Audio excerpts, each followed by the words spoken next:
Okay, thank you, Jerry, for the nice presentation.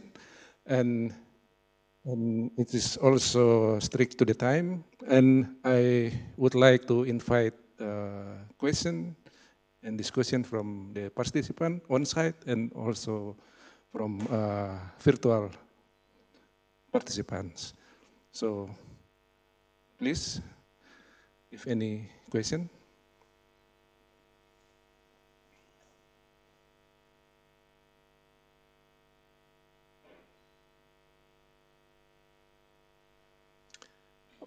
Okay. If there is no question, I would like to thank Jerry for presented your result, and I hope this information will be valuable for the our output in this meeting. Thank you very much, Jerry. The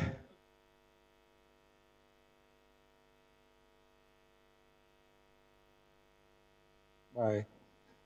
Yeah, the next presentation also, I think in virtual method, yeah, or oh, okay. The next presentation is carbon reduction through community-based biodiversity conservation, a dual strategy for supporting migrants and the environment.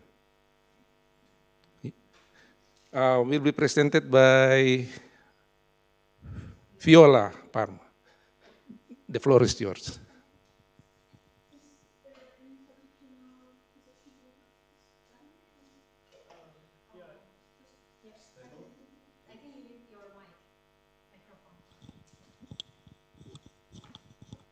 Thank you very much.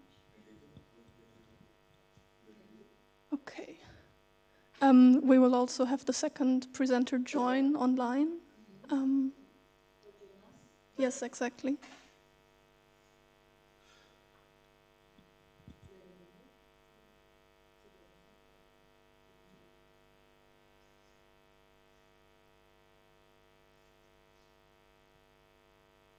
I think as long as we can hear him, it's fine.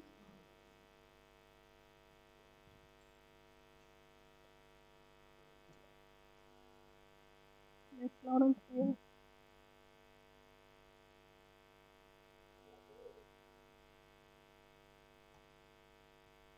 Yes, we can. Okay, perfect. Thank you so much. Then, first of all, good morning, everyone. Today we will delve into a critical topic, the intersection of community-based biodiversity, conservation, and carbon reduction strategies with the focus on the involvement of refugees. So our goal is to provide a comprehensive understanding of how these efforts not only preserve the environment, but also empower refugee communities. And by the end of this presentation, we hope that you will see how these integrated strategies transform challenges into opportunities for sustainable development. Next slide, please. So, as everybody probably knows, climate change is increasingly recognized as a significant driver of global migration, exacerbating resource stress in host countries.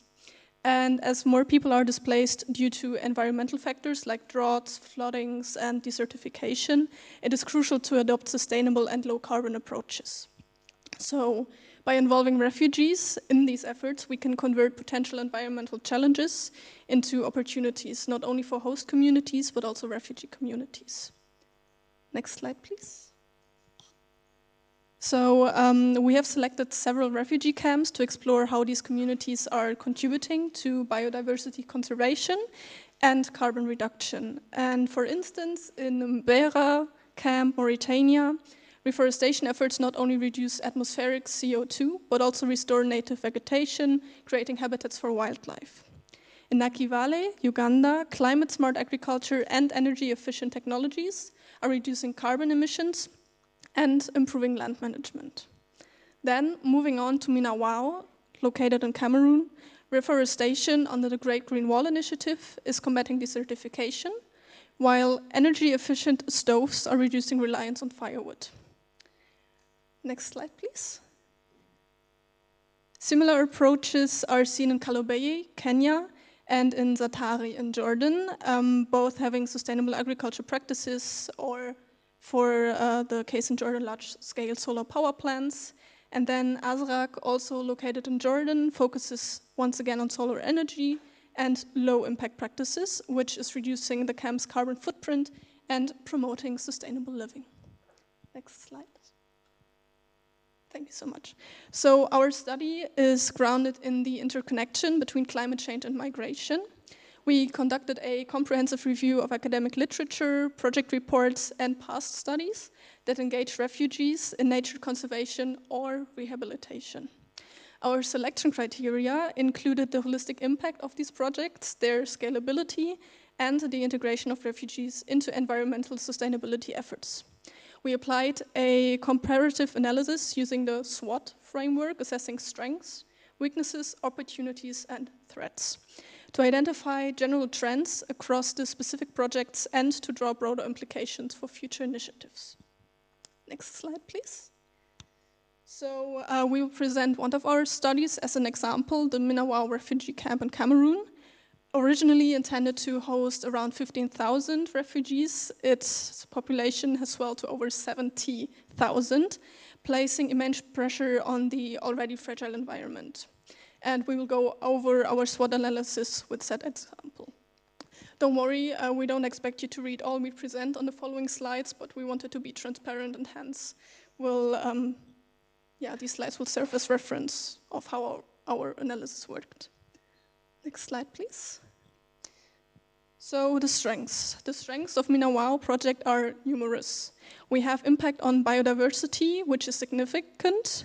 The extensive tree planting efforts are gradually restoring the local ecosystem, although the long-term outcomes are still emerging. The project also makes a substantial contribution to carbon reduction, and reforestation efforts, sequestering carbon and reducing the camp's overall carbon footprint. Community empowerment is another highlight, as the project empowers refugees and host communities through green jobs and environmental stewardship, with refugee-led jobs being pivotal for the project's success. Next slide. Despite its strengths, the Minawao project also faces several weaknesses. The project's dependence on external funding is a vulnerability. Any fluctuations in funding could severely impact the progress. Technical expertise limitations among refugees pose a challenge as well, with ongoing training needed to address skill gaps. Infrastructure constraints also present a significant hurdle, particularly in areas like waste management and energy supply. Internal management issues and limited integration of low-carbon development principles are other areas of concern, indicating that while progress is being made, there is still work to be done to fully integrate these practices. Next slide. So the opportunities for Minawao are substantial. There's a high potential for expansion and replication of the project across similar environments, which could significantly enhance its impact. Innovative practices in sustainable agriculture and energy use offer potential for further development, particularly if supported by strong government policies that align with the project's objectives. Partnership opportunities with additional NGOs and international bodies could further strengthen the project, and there's significant potential for advancing low carbon development in the region. Next slide. Now the threats. The project obviously also faces some threats. Political instability in the region, including resistance from local communities, could disrupt the project's operations and threaten its sustainability. Environmental challenges such as droughts and deforestation pose ongoing risks that could undermine the project's achievements. Economic instability in Cameroon could affect project funding and resource availability at the same time, further threatening its continuity. And additionally, while efforts are being made to reduce it, dependence on fossil fuels still remains a concern. So next slide, please. In summary, Minawao is a project with substantial strengths, particularly in community engagement and environmental restoration. And these strengths are, of course, balanced by weaknesses such as resource limitations and technical gaps. The opportunities for expansion and alignment with broader climate goals are promising, offering a pathway to scaling the project successes, but however the threats, particularly from political and environmental challenges, require ongoing attention. The project overall SWOT balance, right at the bottom there, shows a positive outlook with a score of 2.09, but pressing issues must be addressed to ensure long-term success. And now I would like to hand over to Jonas.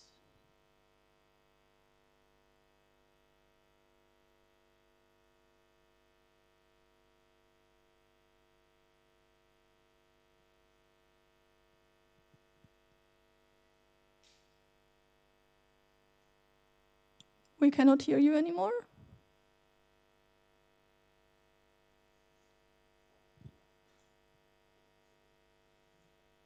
Jonas?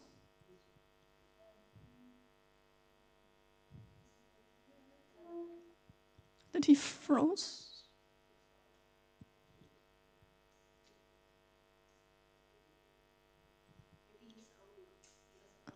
Ah, okay. In that case, I will just take over. I hope that's okay, Jonas. Best regards. So, yeah, then the next slide, and we'll just pretend it did not happen. Ah, yeah, the results. One slide further, please. Thank you.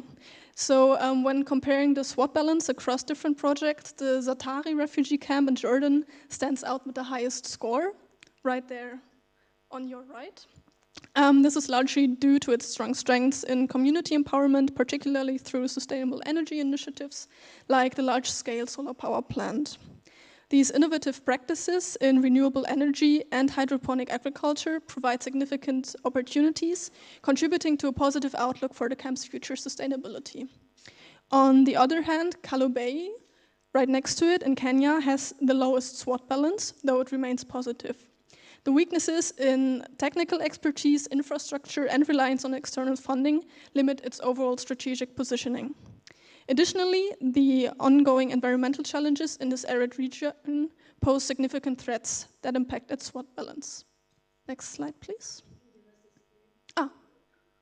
Okay. Yeah, I think we can skip to slide 17 then. Wait, no, we don't.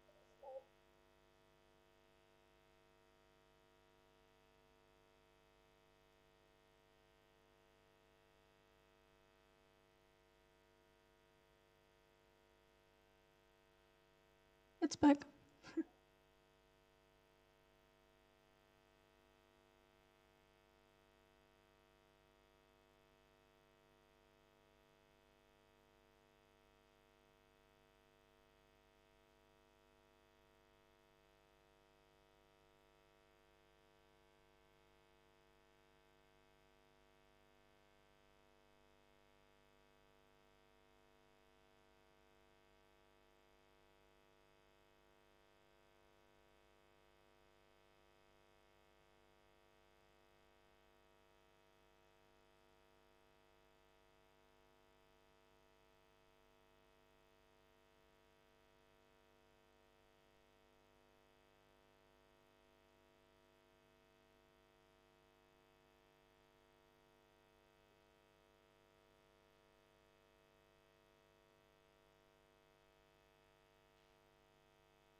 benefits, and that governments, NGOs, and international organizations can and they should replicate this model in other regions which face similar challenges.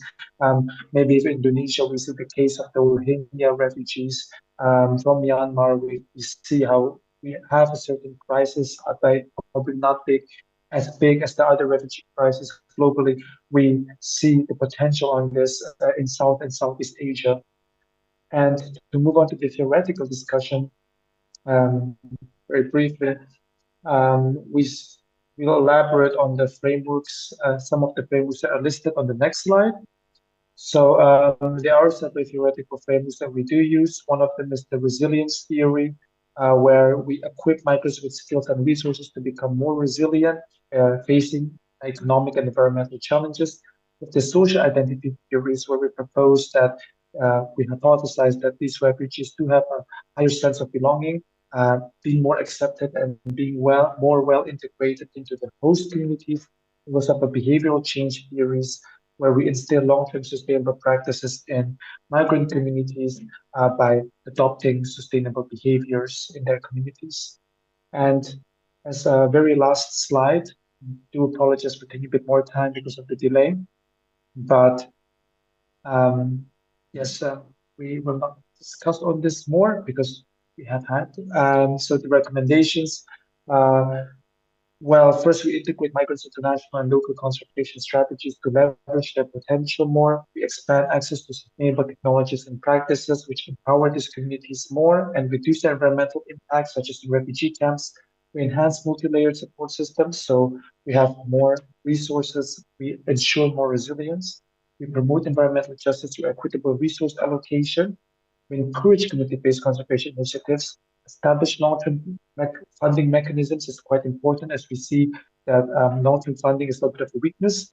Incorporate environmental education empowerment programs, and also monitor and evaluate these environmental and social impacts, as we need to ensure that in the long term these initiatives achieve their intended outcomes, and if not, then we should make the necessary adjustments. Thank you, Jonas. Then on the next slide, just follow a few of our selected references, and then if you could jump to the very last slide. I would like to, on Jonas's and my behalf, thank you for your attention, and we would now like to hand the mic over to the discussion. Should there be no questions yet, we brought a thought-provoking quote of one of our sources. Thank you very much.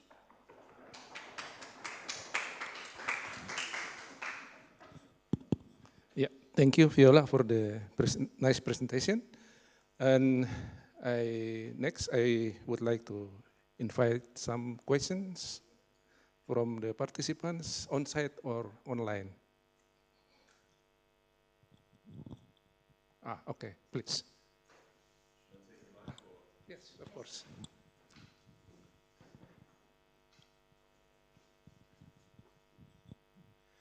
Yeah, thank you very much for your important review of refugee camps and the connection with low carbon development.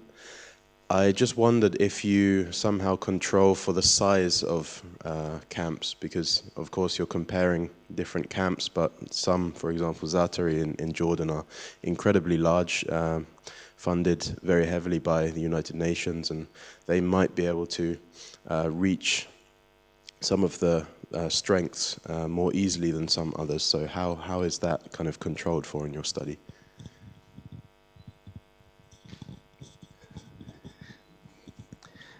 Okay, maybe Jonas or Viola will answer the question.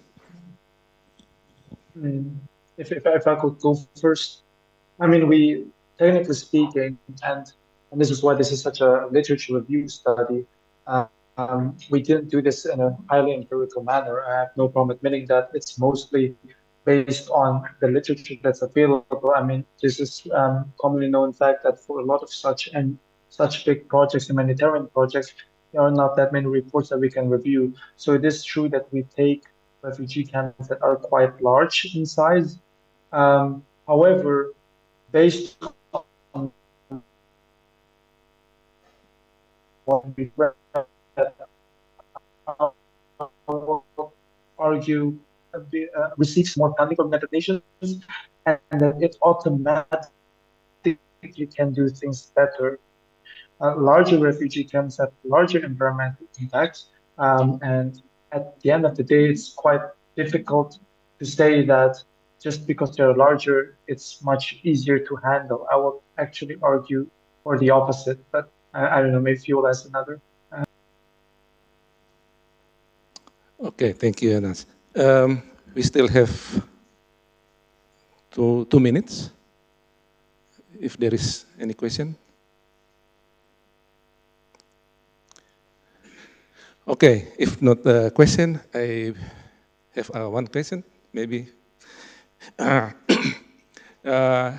According to your finding, I see that involving of the refugee and the low carbon development and the energy sector is play an important and also improve their livelihood, also the skills. But sometimes when we ask the policy maker to make to apply this finding, it's somehow it's difficult. Not how you can convince the policymaker for your result. Yeah, I think having theoretical findings and then convincing the people in charge of it is always a difficulty, no matter which area, especially with refugees and migrants. There's always a heated discussion, a very emotional one. And I think it's just important to keep on stressing how important it is to have host communities and refugee communities combined working on something, because there's always high conflicts in the area. So I think policymakers should realize that said conflicts can be not solved really, but that people can get to know each other better and work together and establish new identities in the end. But yeah, how to convince policymakers, I think that solution has to be developed just yet. Yeah. Okay, thank you, Viola. And I think the time is over. And thank you very much again for Jonas and Viola for their presentation. Please give applause for them. Thank you. Yeah. We come to the next presentation entitled General Engineering and Economic Assessment on the Potential Impact of Nusantara on Kalimantan Infrastructure.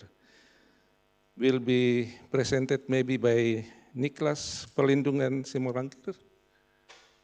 Is it on site or virtual?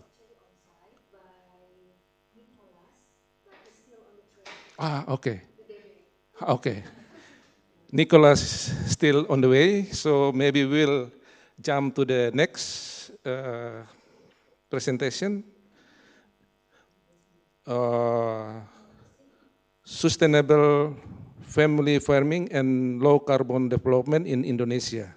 Insight from literature.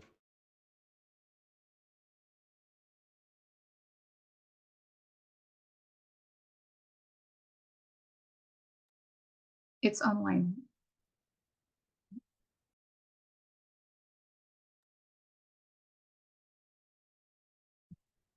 Okay, thank you. I will share my screen.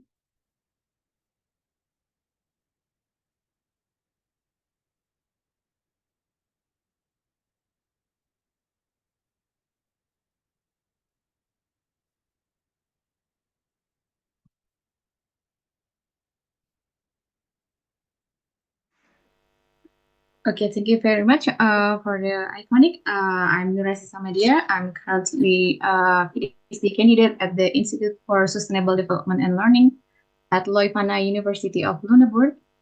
And I represent my colleague. There are Elvira Sari Dewi, at the Selvi Handayani Usnawiya, and Elimai Sarosalagi from Universitas Malik Saleh, Aceh Utara, Indonesia, and IPB University Bogor, Indonesia. And I would like to present you about sustainable family farming and low carbon development in Indonesia, insight from literature. Next slide, please. Yeah, the Sustainable Development Goals, or SDGs agenda in Indonesia, particularly concerning food and agriculture. and is a multi-phase initiative aimed at achieving food security, sustainable agriculture, and improved nutrition by 2030. And Indonesia approach involves leveraging its rich agriculture genetic resources and implementing regulatory frameworks and fostering sustainable agriculture practices. However, challenges such as policy effectiveness, and infrastructure limitation and climate change persist, including the use of low carbon technologies that have not yet been implemented by farmers in Indonesia. Next slide, please. And we know that the integration of low carbon technology in agriculture, particularly within the context of family farming, is a multi-phase factor approach aimed at reducing greenhouse gas emissions while enhancing agriculture productivity and sustainability. And this approach involved the adoption of various technologies and practices that minimize carbon footprints and promote efficient resource in agriculture. And sustainable farming and low carbon development influence on global warming also. And this research on sustainable family farms that use low carbon technology are limited. In this study, we explore the sustainable strategies of low carbon technology to sustain their business by analyzing the strengths, weaknesses, opportunities, and threats of the family farms by the qualitative study. Next slide, please. And Indonesia ranks 63 out of 113 countries in the 2022 by the Global Food Security Index. And we have five pillars of food security index. And we have affordability and sustainability and adaptation and qualification of safety food and affordability and also food security itself. Next slide. And we used a scoping review to map the literature and describe methods and tools employed to assess sustainable family farms and low carbon development and SWOT analysis to develop a conceptual framework. And the literature search include peer-reviewed research article using online database through Web of Science and Scopus. The idea is sustainable family farming and low carbon development are closely linked principles that seek to address environmental issues while simultaneously guaranteeing agricultural production and community welfare.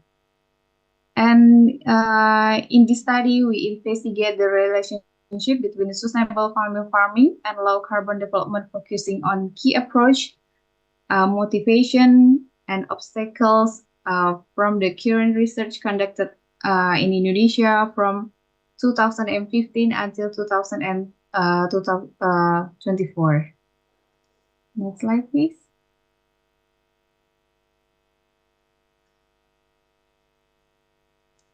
Yeah. We have chosen a systematic method over structured forms of literature review because given the fragmented nature of the field and our own diverse disciplinary practices and prior knowledge as a team of authors, and we would otherwise to have run the risk of producing an incomplete and highly subject limited value to others. And data retrieval in the study followed with a PRISMA protocol for reporting systematic literature review. We collected 113 journals articles from scientific database Scopus and Web of Science using a search string combining family farming and low carbon development. The titles, abstract, and keywords of the records were screened for compliance with two inclusion criteria: formal eligibility, defined as a peer-reviewed journal article in English, and substantive eligibility, as determined by topical focus on sustainable family farming and low carbon development. And the coding was done by the interdisciplinary team of authors with backgrounds in agriculture technology, agribusiness, and agriculture extensions. And yeah, a total number of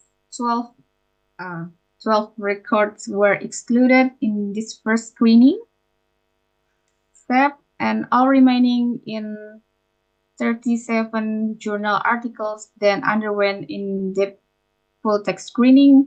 In this step, another 6 articles were excluded for not meeting the inclusion criteria, leaving a final sample of 25 records entering the final analysis. And for journal articles, we added supplementary bibliometric data from Scopus and Web of Science. And additional data was generated through a collective review and coding of the journal articles. Next slide, please. And we have strengths and opportunities.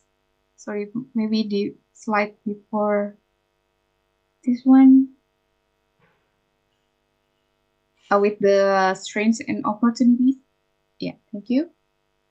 From the literature review, we gained strengths for the sustainable family farming, which include motivation to use low carbon technologies on family farms, and knowledge of low carbon family practices, and community and policy support.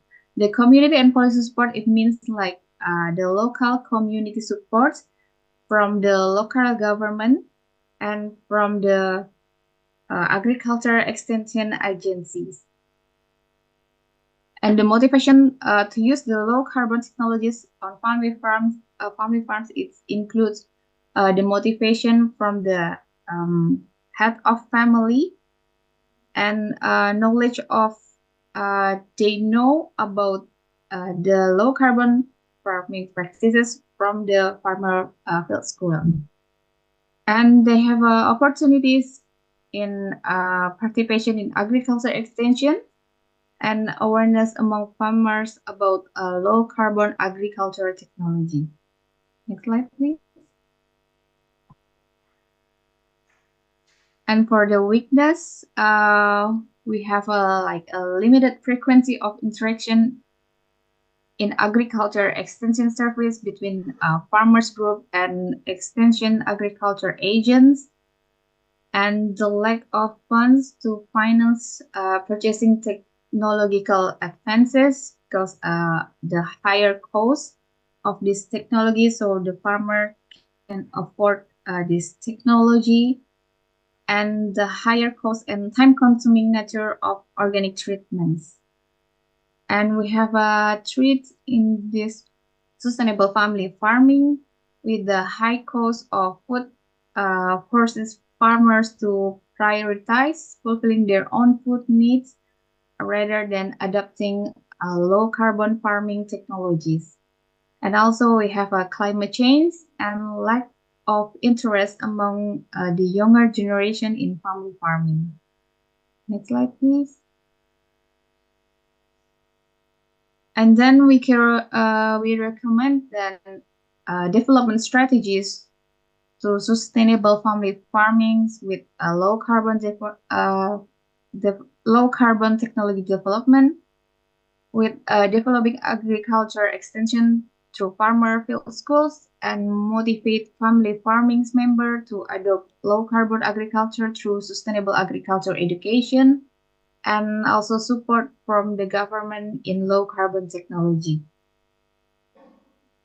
And for the conclusion, sustainable family farming and low carbon development offer new opportunities for environmental and agricultural sustainability.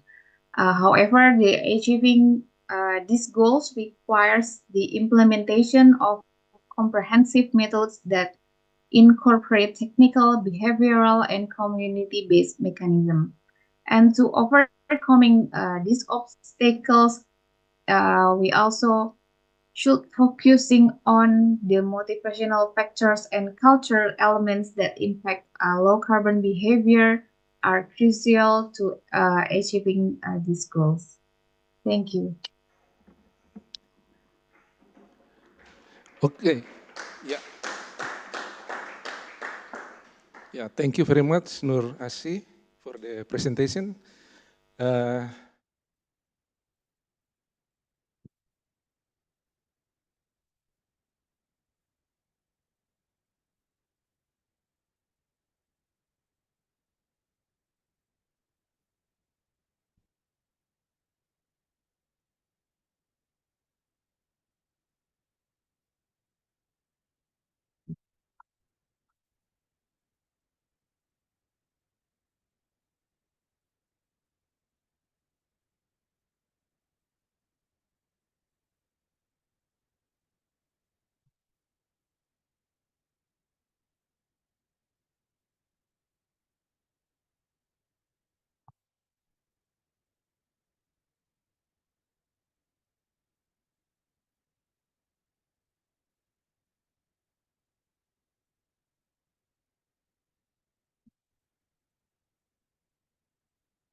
Okay, so based on the literature review, and I was conducted also the field study about the sustainable family farming development strategy.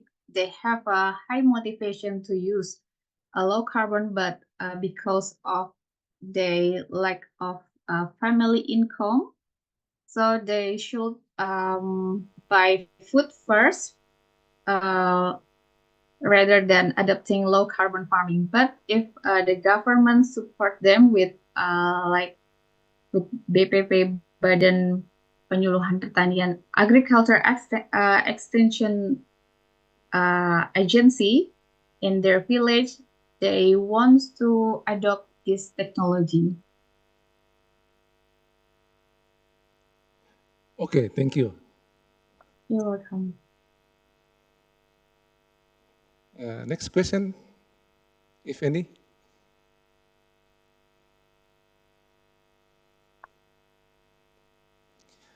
Okay. Okay, I will also maybe would like to, because we still have time. Yeah. Could you maybe a little bit give us what exactly the low carbon technique of the low carbon development apply in this family? Okay, so the low carbon technology in the farming system as in the field research in Aceh, I used to have a field research in Aceh. They have like organic agriculture and reduce like gas emission. And we have like because they just have a like small holder family farms and small plantation, so it doesn't need more like carbon technology such as for the yeah, with the organic plantation and with the fertilizer, and also with the like they use what is a normal tractor, a manual tractor. They don't need like advanced technology with use so many machine and oil. So they have like sustainable organic plantation. Okay, thank you very much for the presentation, Nurasi. we go to the next presentation, I would like to, okay, yeah, give applause.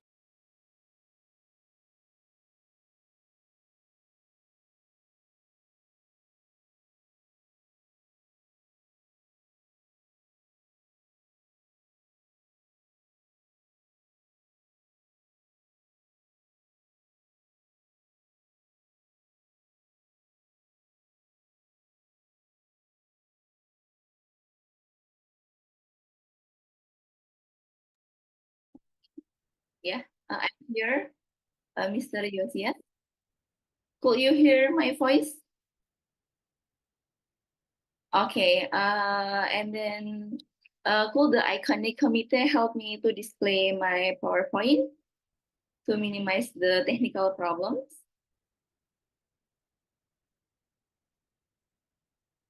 Okay, yes, this is my PowerPoint. Okay, thank you very much. Good morning, everyone, both for in-person and virtual audience. Warm greetings from Taiwan. Thank you very much for giving me the time for present our paper in this session. And in this good opportunity, let me introduce my name. My name is Teresa Okta Stefani, and the second author is my advisor, Professor Hung Shung Wang. We are from the PhD program in Asia Pacific Regional Studies, National Donghua University, Taiwan. And in this session, I will present our paper with the title Sukamade Light Village, the role of state-owned enterprise in empowering isolated communities at Meru Betiri National Park. Okay, next. Okay, this is the outline of my presentation. Start from introduction, and then methods, result and discussion, and conclusion. Okay, next. Okay, we start from the introduction. I will start my presentation with the general issue of community empowerment in national park, starting from the global trends and more specifically discussing the situation in Meru Betiri National Park. Generally, most of national parks in the world are meant to preserve nature, so the area are not inhabited by permanent residents. However, some national parks are also known to have local or tribal community living around or within the national park with the special permits. Generally, they lived there for a long time before the national park was established. And when we seeing the existence of the local communities in the conservation areas, such as like in the national park, community empowerment is absolutely needed to improve their standard of living and their understanding of environmental sustainability with a focus on sustainable and participatory approach. The goals of community empowerment in national park is to create a balance between environmental conservation and to improve community welfare. And in Indonesia, there is a special institution that has the authority to manage national park, namely National Park Office, or we know like a Balai Taman Nasional. And this National Park Office is under the Ministry of Environmental and Forestry, specifically the Directorate General of Natural Resource and Ecosystem Conservation. And in this research, I select Meru Betiri National Park who has permanent resident and live in the Sukamade Hamlet, Sarongan Village, Banyuwangi Regency. And the other reasons why my research locus will be conducted in Sukamade Geoforest Coastal Area is the local government of Banyuwangi Regency also promotes Sukamade as one of the icon of Diamond Triangle for the tourism sector development beside Mount Ijen and Plengkung Beach. And next page. Okay, and for the focus of my research here is regarding the Sukamade community. As you know that their main livelihood is a plantation laborer. They work for plantation, especially for the rubber plantation company, namely PT Perkebunan Sukamade Baru. And for this plantation company is the only one company that still exists inside the national park until now. And for the Sukamadi community, they lived there since the Dutch colonial era and before this national park was established. So the Sukamadi community are still work and live there from generation to generation. They only work from the PT Perkebunan Sukamadi Baru, and the majority of Sukamadi hamlet are the descendant of the Maduranis tribe. And the problem in the community is because they live in the remote area inside the national park, so the local community have difficulty, especially in accessing the electricity need. They rely on diesel generator to turn on their electricity needs starting from 10 p.m. until 5 a.m. On the other hand, when the Sukamadi community use the diesel generator, the use of fossil fuel for diesel generator in national park is very contrary with the conservation principle and SDGs 13 in reducing carbon emission. And the situation changed when in 2020, when the COVID come, this is for the first time, the Indonesian Electricity Company or PLN, Perusahaan Listrik Negara, installing the electricity into the national park and Sukamadi community resident area. For your information, there are 240 family or less than 700 people live there and they need electricity.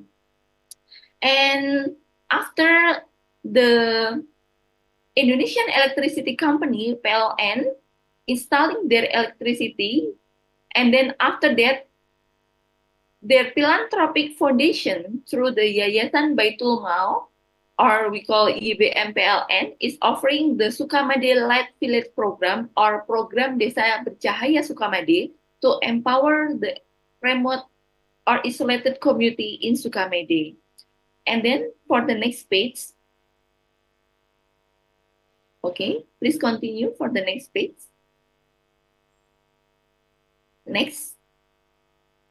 Okay, for analyzing the program from the philanthropic foundation from YBM PLN to empower the isolated community in Sukamadi National Park, Meru Betiri National Park, I use the empowerment theory with the focus of research, the role of the state-owned enterprise in empowering isolated community through Sukamadi Light Village program. I will analyze it by empowerment theory, and this theory provides comprehensive understanding, especially in the three levels from the process of empowering and outcome for empowered, from individual, organization, and also community to promote positive social change. And although each level of empowerment is explained separately, but they are essentially is interconnected. Next, I will go into the research method for the next page. Okay, for doing this research, I use a qualitative approach, and for the data source, I collect from in-depth interview with the 30 key informants, including local community empowerment group leaders, community empowerment assistant officer from YBM PLN, related government institution from the region, village, and also the hamlet leaders. And also I collect some data from a document such as like a journal, books, newspaper, and government reports for both printed and online.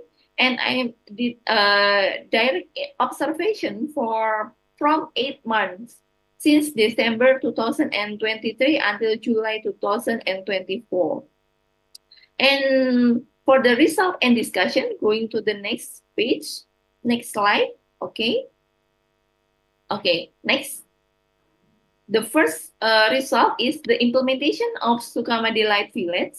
The main focus of Sukamadi Light Village program is to empower the local community in improving their economic welfare without damaging the environmental sustainability in the conservation areas.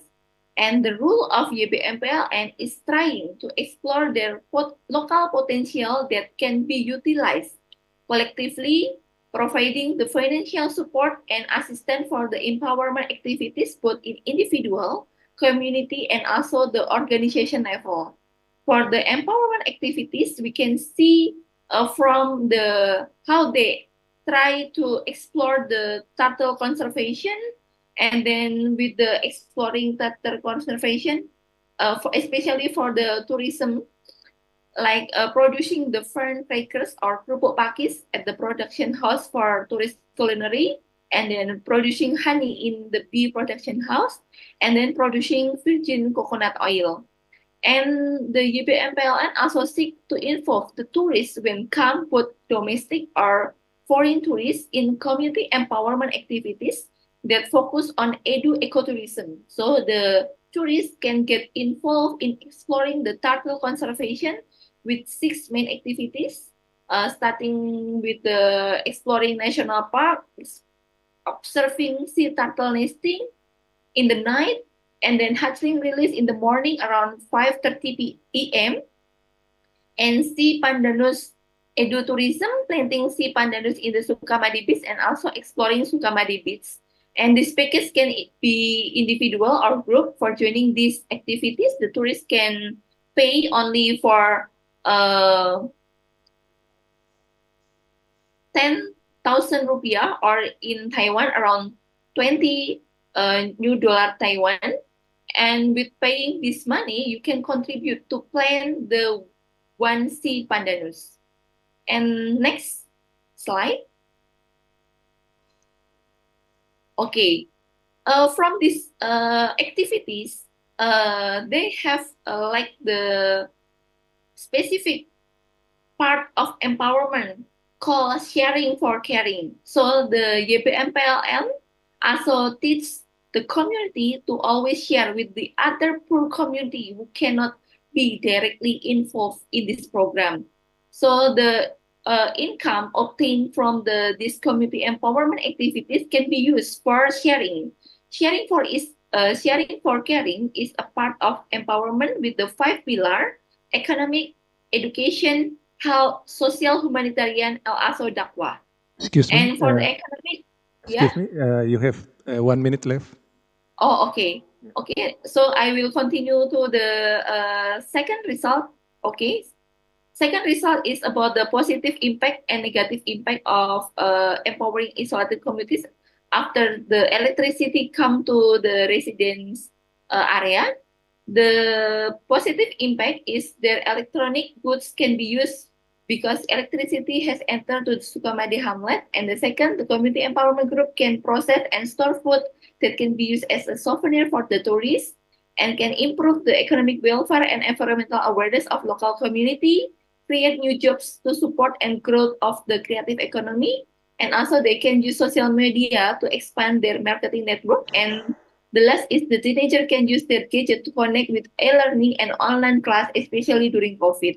And the negative impact for the next slide, with the 24-hour electricity, the teenagers are addicted to the gadgets and the internet, and give specifically negative impact to the teenagers, like reducing the direct interaction with the friends and family, prefer to be alone, and increase the number of the teenage pregnancy and child marriage during the easy access to the various sex sites.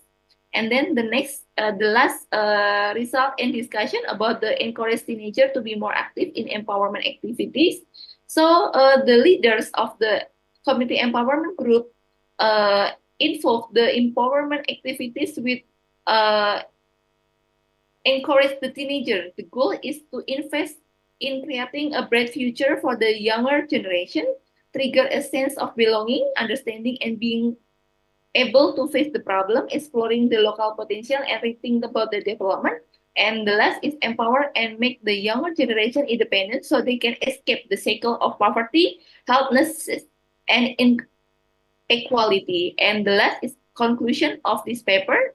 The first is, although the community empowerment assistance program carried out by YBMPLN has been complete for 2 years, this program is still running until now and give benefit for the community both directly and indirectly.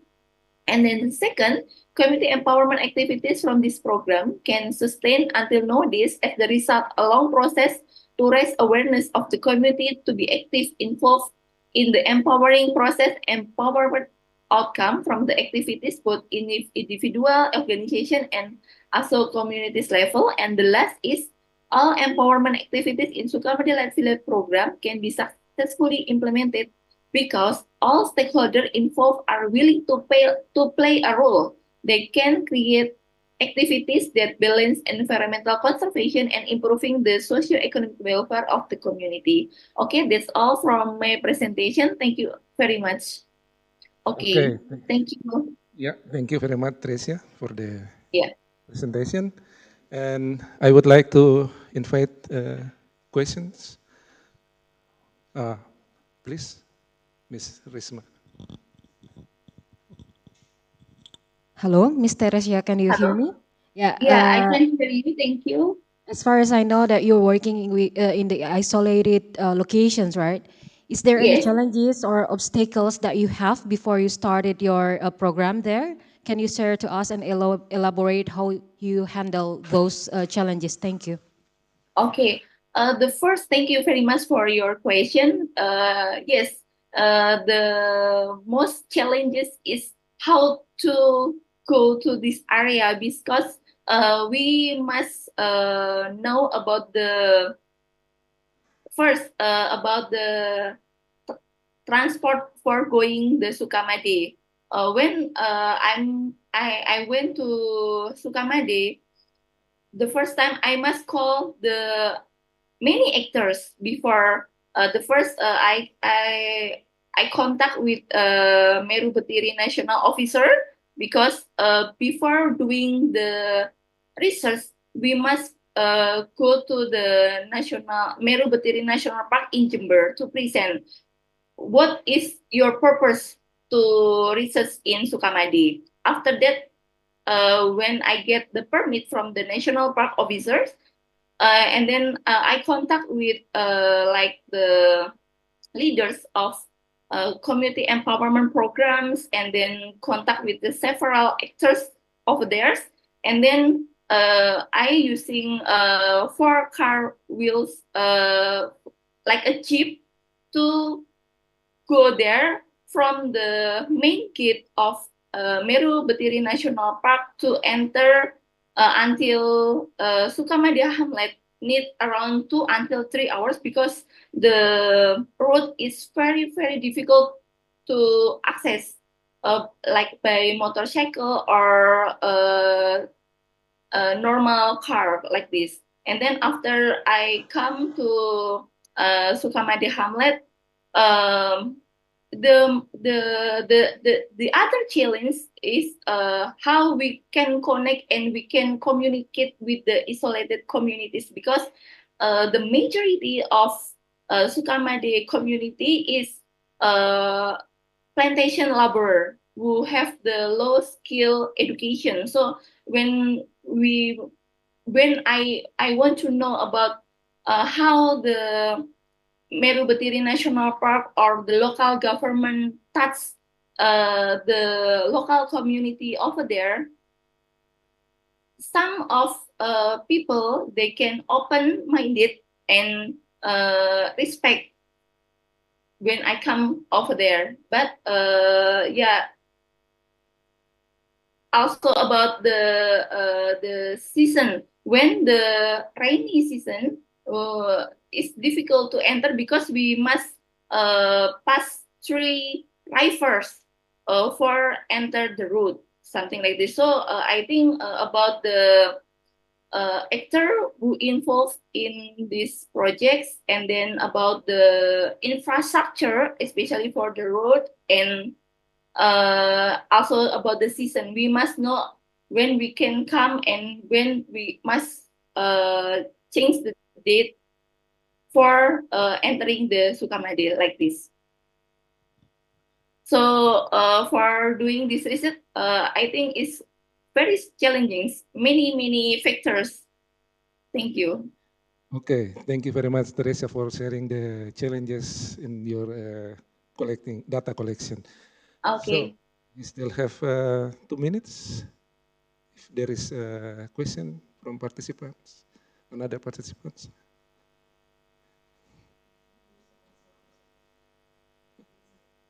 Okay. Okay, if there is no question, we go to the next. Thank you again, Teresia. Thank you very much.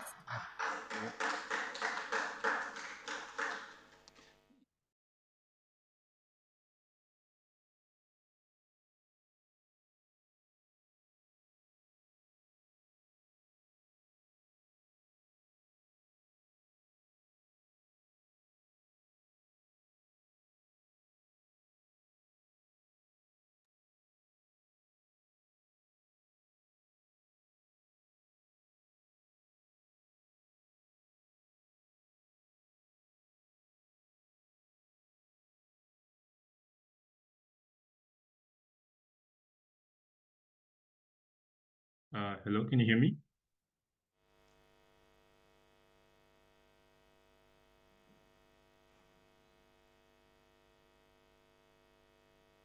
Hello, can you hear me?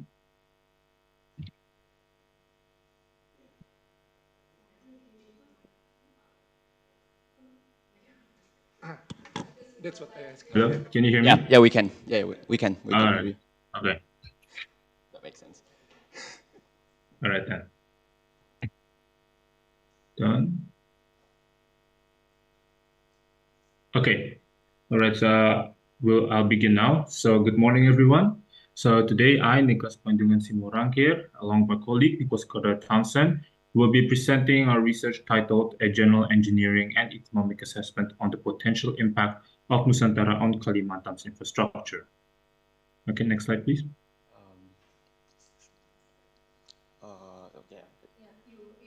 Yeah, I know. I'm trying to switch it. Okay, so now I'll begin with the introduction. Next slide, please. So basically, I'll begin first by giving a bit of background. So the main commodities in East Kalimantan are in the forestry sector, oil and gas, and coal mining. And as such, the region achieved the highest economic growth in the Kalimantan province, registering an impressive 3.84% in 2023. And so with all these factors involved and with all of these achievements, it is thereby of no surprise that there was a plan for capital relocation from Jakarta Nusantara, which will be located in the East Kalimantan region, to reduce the inequality between individual provinces, reduce Jakarta's burden as the primary hub, and build Nusantara as a smart and sustainable city. Nusantara will also play a significant influence in the construction and infrastructure sectors. So there are 3 research objectives then for this research work that my colleague and I conducted. First is to understand Nusantara's potential need in smart infrastructure. Second is to utilize optimization operation research to analyze Kalimantan's road and river infrastructure with the building of Nusantara. And third, to analyze a previous case study on predicting the social and economic variables of Kalimantan's infrastructure with the building of Nusantara.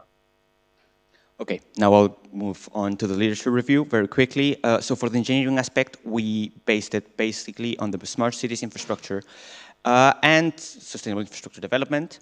Then my colleague used the well optimization algorithm, and specifically for transportation infrastructure, he focused on road development and river transportation. Economically, our focus was based firstly on the economy in East Kalimantan, first before the announcement of Nusantara and afterwards. Then we compared it with previous case studies of other countries who have moved their capital, specifically that of Brazil and Brasilia. And lastly, we are going to talk about the prospects and challenges of building Nusantara. All right, so now we're going to move to the methodology. Next slide. Okay, so there are 3 phases in the methodology that we conducted. The first one is the data gathering, in which for both the engineering and economic sides, the data are gathered from previous papers and relevant websites. Then we move on to the second phase, data processing. So for the engineering side, the well optimization algorithm is utilized to determine the optimal values for the transportation infrastructure based on data gathered. And in the economic side, the comparison analysis and development of socioeconomic concepts are conducted, which lead us into the last phase, the result analysis. So for engineering, once we already obtain the optimal values of the transportation infrastructure, they are then integrated with aspects of smart city infrastructure. While for the economic side, the expected effects on Kalimantan's economy by Nusantara are developed. So now we're going to move to the engineering assessment. So for the engineering assessment, since this is only a general assessment per se, which means that only the general factors are considered. So for the road infrastructure, the toll routes are going to be used, and the travel time of the different types of vehicles, the electricity usage to support the infrastructure, and the population size. Next slide. Next slide. Yeah, and then for the river infrastructure, it's actually relatively similar as well. So only the number of rivers are utilized and the travel time of the different types of ships being used, electricity usage, and the population size. And this is the road transportation. These are the road transportation results. So when the research was conducted, there was only 50 trials were conducted to ensure that there are no extreme probabilities.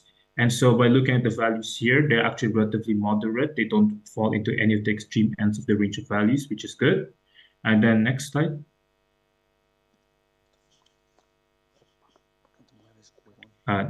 Next slide. And then for the river transportation, the results are also the same. And so for the results analysis, so now the criteria values are going to be optimized by aspects of smart cities. So because Nusantara is going to be a smart city anyways, it is a foregone conclusion that the city surrounding Nusantara will also be affected by the smart infrastructure. So in order for us, so by considering the optimal values that are already obtained, now we have to consider the logistical system in which smart grid and smart waste management are of great importance. Energy storage systems and renewable energy management systems are needed for increasing energy efficiency and reducing carbon emissions. Next slide. And then the smart building systems and conditional monitoring systems are needed for the general infrastructure. And also to help with the maintenance, there should be a greater integration of IT and data analytics. And all of the systems mentioned above are going to be implemented through robust financial foundation, foreign academic aid, and excellent supervision. Okay, now we'll move on to the economic assessment. The economic assessment was based basically on comparison and analysis of different papers. Firstly, the existing literature on Nusantara and its effects, and then some regarding the case studies, specifically that of Brasilia. Firstly, this is a small accumulation of different changes of different countries which changed the capital, the reasons and the achievements. In the case of Brazil specifically, changing the capital from Rio to Brasilia managed to make Brazil the leading country in Latin America GDP-wise. So the case of Brazil specifically, Brasilia was created or founded starting in 1960, after construction was approved in 1955.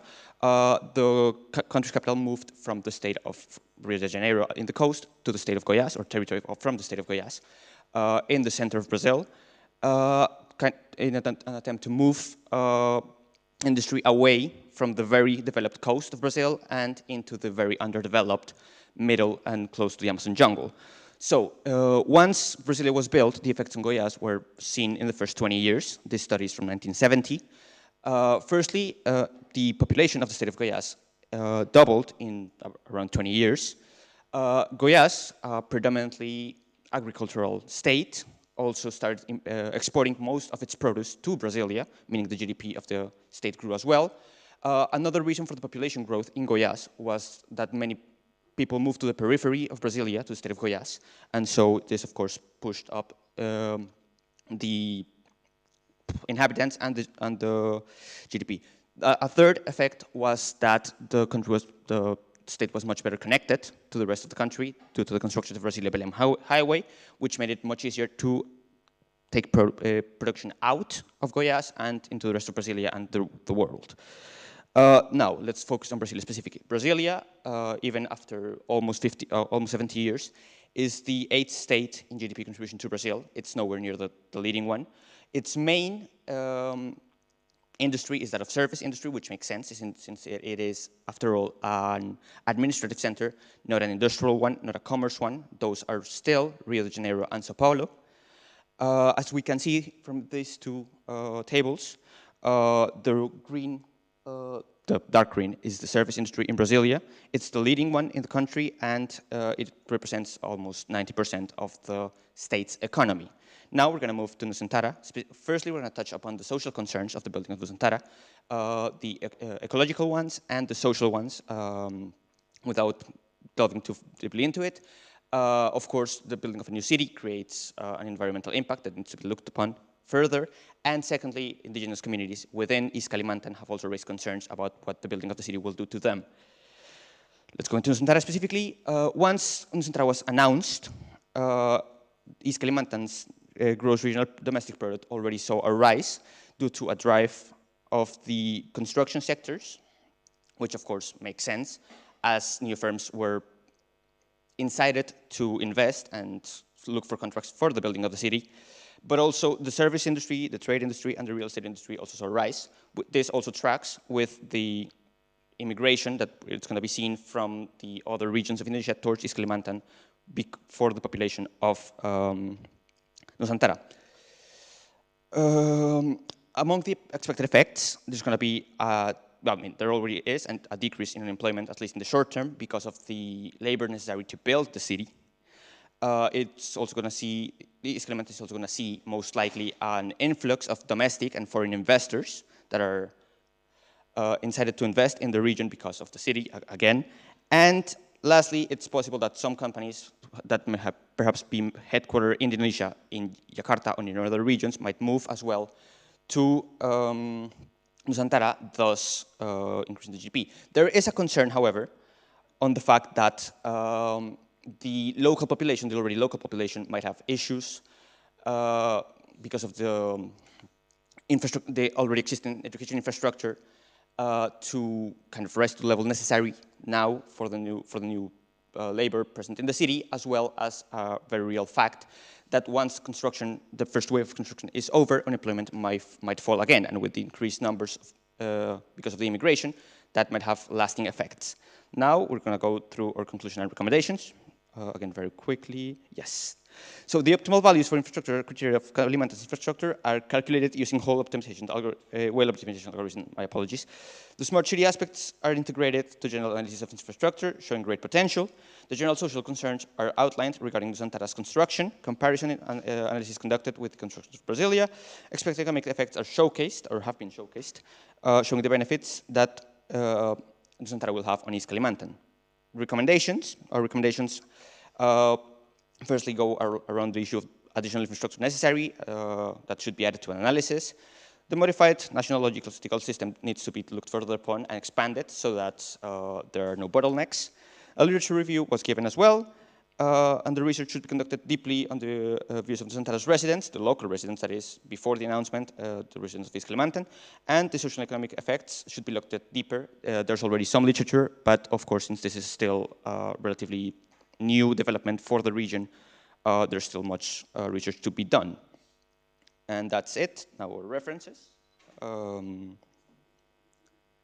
thank you very much.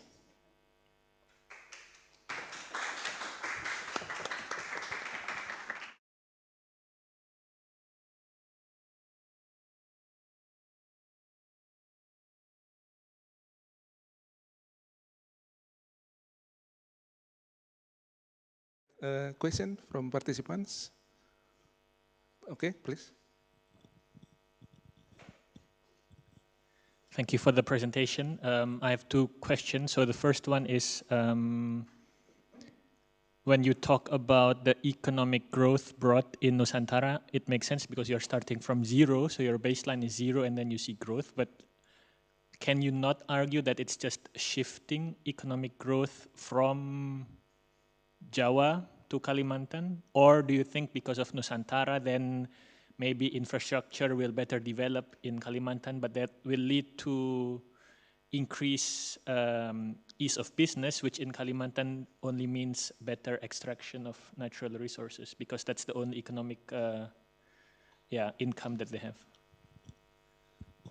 Thank you for your question. That is definitely a concern. However, if we base it upon the case of Brasilia, although the extraction industry will continue, Kalimantan will also see, East Kalimantan will also see a rise in the service industry, which currently is a relatively low contributor to the GDP of the region.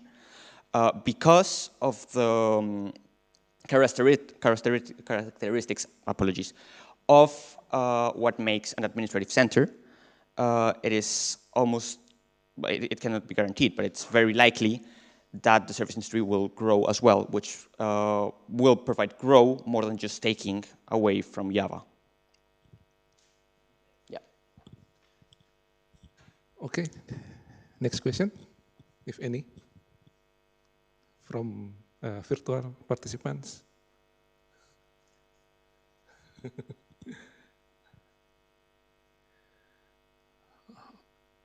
Okay, I have one question left. Now, it's about opinion.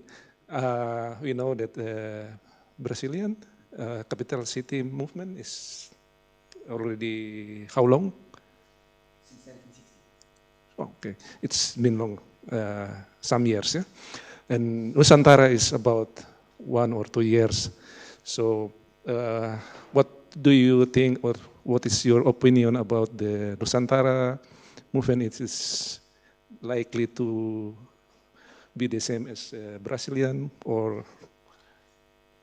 I mean, initially I'd say it's difficult to say. Obviously, primarily the conditions are different, both within Indonesia, the reasons why the capital was moved, as well as worldwide. It's not the same world as it was in 1960, so the effects are still very much up in the air. I think right now, hazarding a guess of how similar will the effect be is difficult, and I would rather not do it. I would rather work with numbers once they exist. Okay, thank you very much. Please give applause to the presenters, Nicholas. Thank you very much, Nicholas.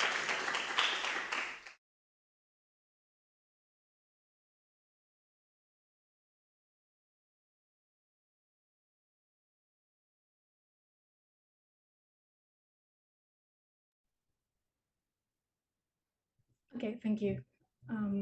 Let me just share my screen. I hope you can see it now.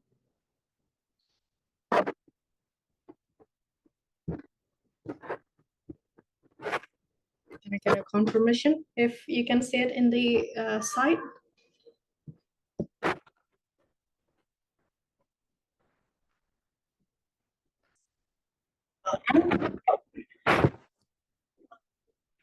No, I did share, but yeah.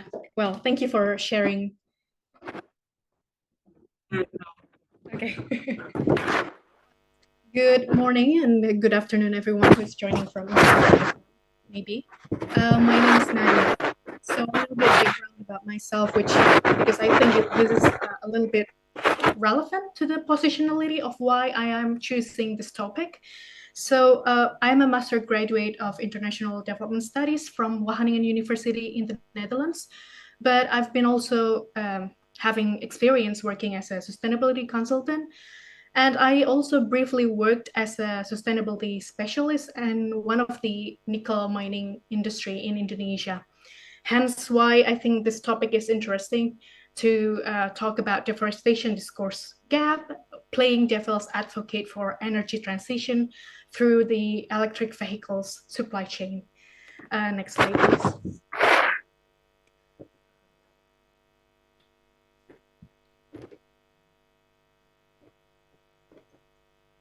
Okay. Yeah. The reason why I bring this topic, one, is because it's becoming more and more popular to talk about electric vehicles, to talk about energy transitions. We want to lower our carbon. And EV is as promising as it sounds because they are lower in carbon by 17 until 30% compared to the fossil fuel vehicles.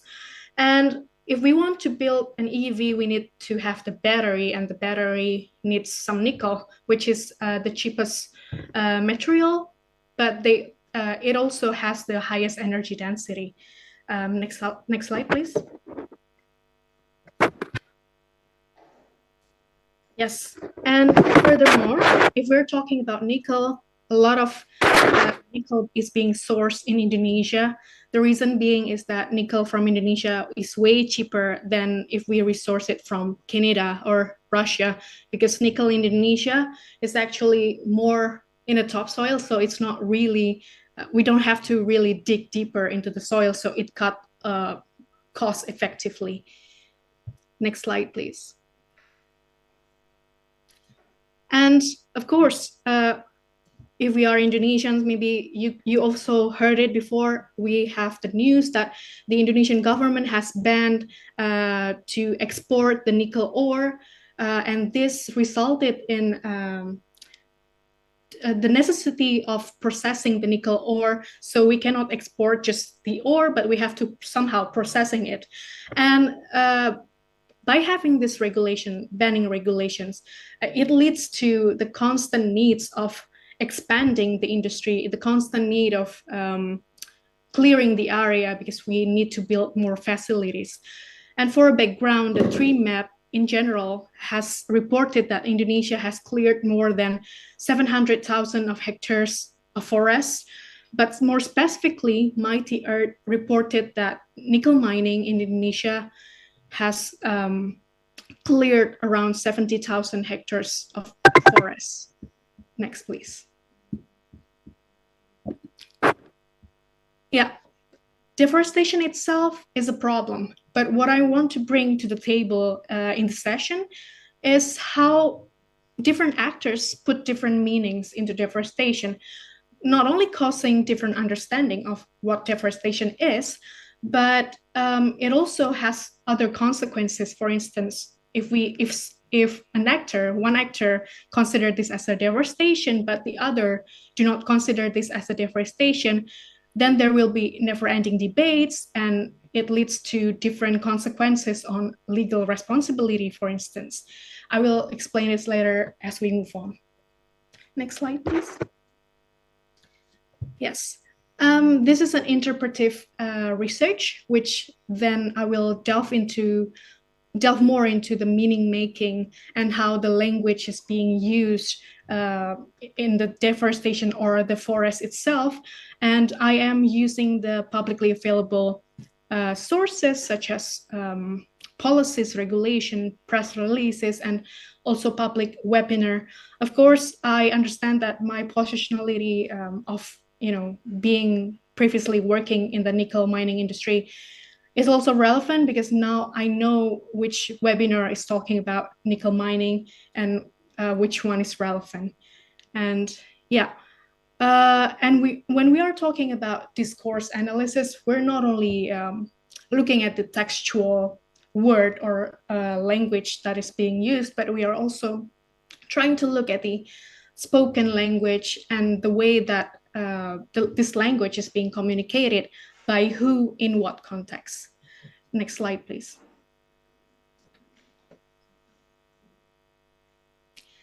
Yes, so briefly, discourse analysis is trying to bring what is taken for granted because as we're talking about deforestation here, increasing deforestation in this country, in that country, but we often forget what is actually means by deforestation, how different actors put values and meaning into it that is then having the consequences and shaping the reality. For instance, shaping the regulations, shaping the way the companies act or having certifications, etc. And under discourse analysis, there's a category analysis, which of course, this is highly relevant to talk about because there are a lot of forest category if we look into our regulations, which I will explain next in the next slide. Yeah. Yeah, of course, there are a lot of classifications of or type of forests, conservation forests, permanent forests, etc. But what I wanted to focus on for this discussion alone is primary and secondary forests. Of course, primary is the untouched forest, and then the secondary forest is the forest that is disturbed or having human activities or natural causes that is disturbing the forest, but somehow regenerated. And if we're talking about nickel mining concessions, there's this borrow and use permit by the government, which allowing the companies to clear production forests. And this is where things are getting interesting.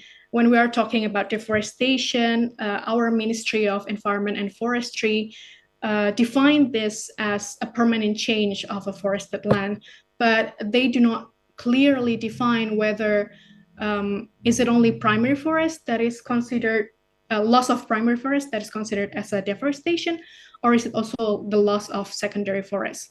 Whereas on the other hand, for instance, the accountability framework institutes, they define deforestation as a loss of natural forests, which both include primary and secondary. And according to AFI, it doesn't matter if the company or the country cutting down forests legally, it is still considered as deforestation. Whereas the KLHK, the Ministry of Forestry and Environment, well, as long as this is legal or under the borrow and use permit, it is considered as a forest degradation.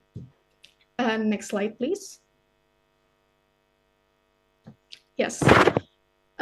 So that being said, when a nickel mining concession has borrow and use permit, they can freely clear the production forest because they have the permit. They are legally capable to do that.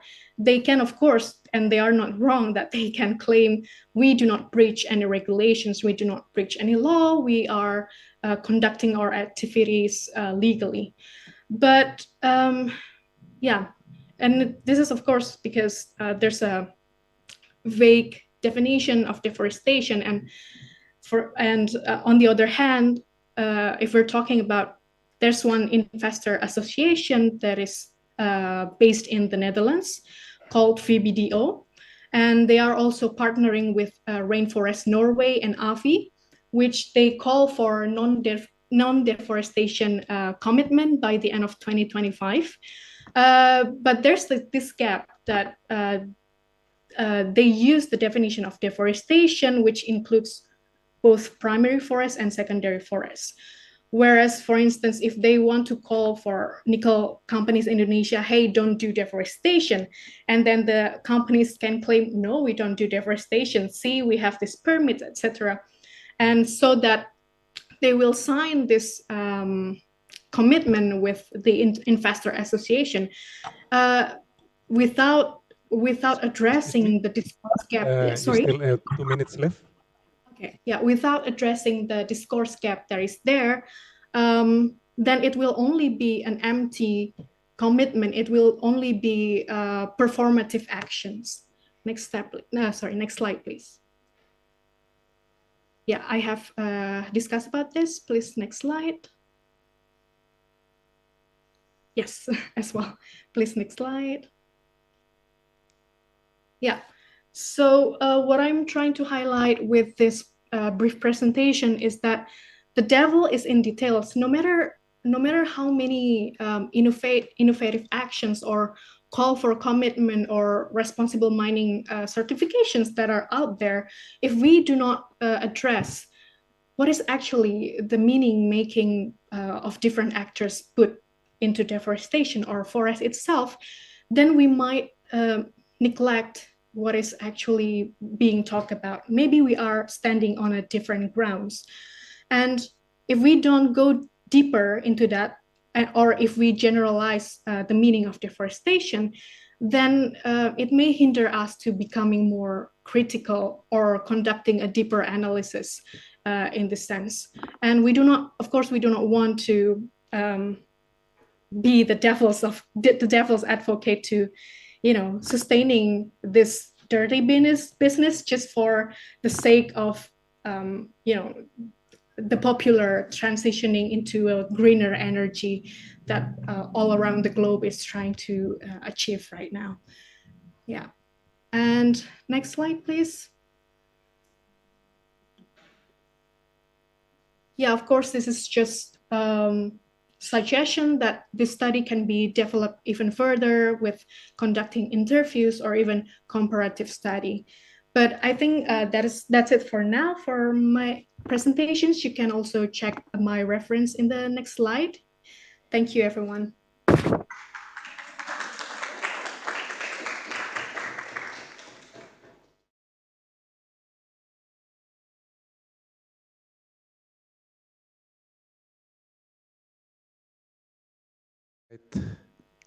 Question from participants? From virtual participant or on-site participant?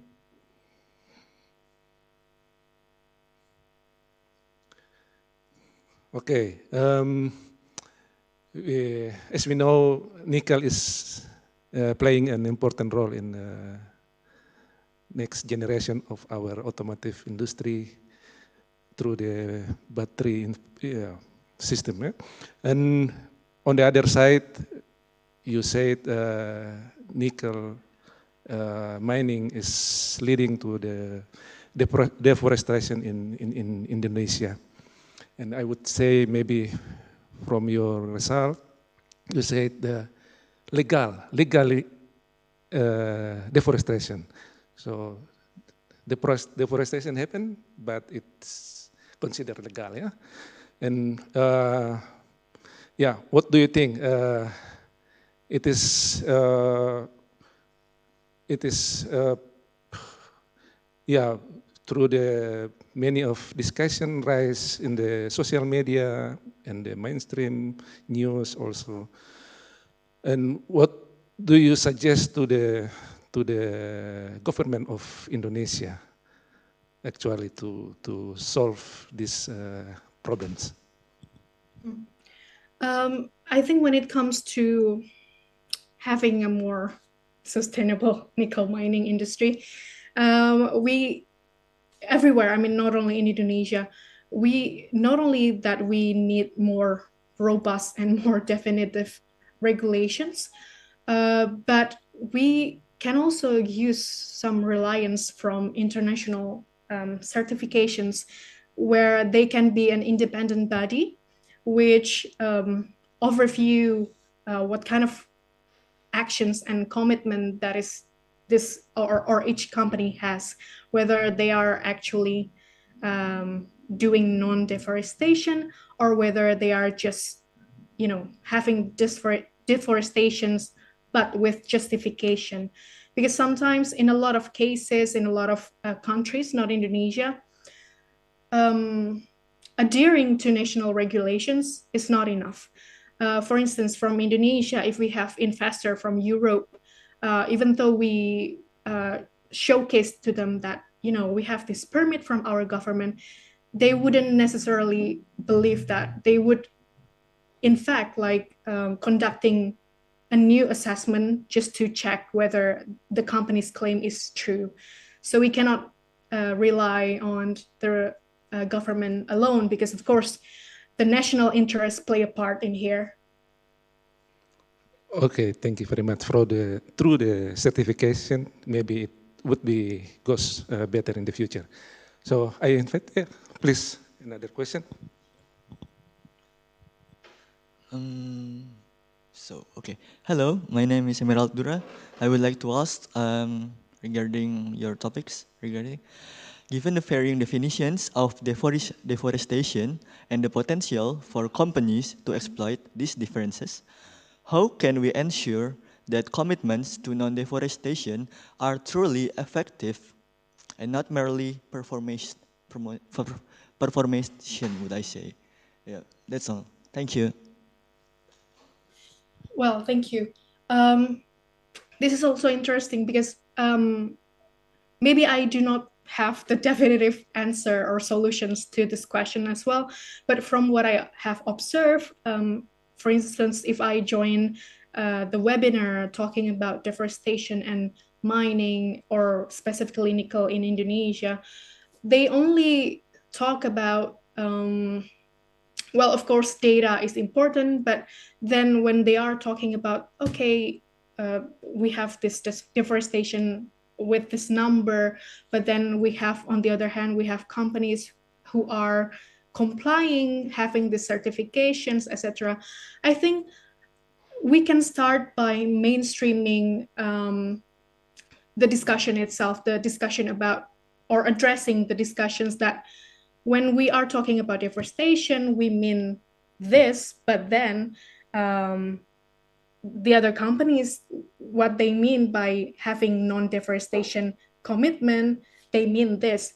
So, I mean, by mainstreaming is also important if we're talking about discourse analysis, because when one discourse is becoming mainstream, it has a power to shape the conduct, the societal conduct. For instance, because we do not mainstream this discussion, like you said, the companies can exploit or hide behind the regulations, because the regulations is not being definitive.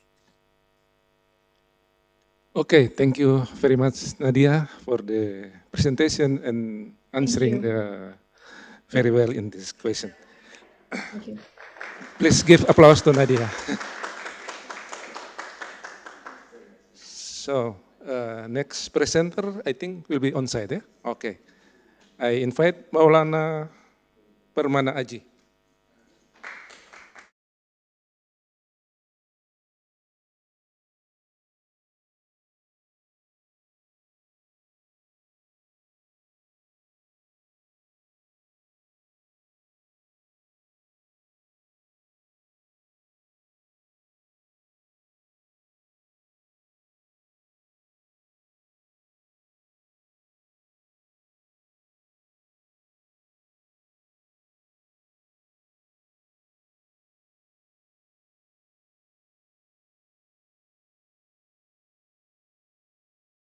Capital across the supply chain, the case of EU oil crop consumption and nutrient retention, which was done last year at the Swiss Federal Institute of Technology and the TUM.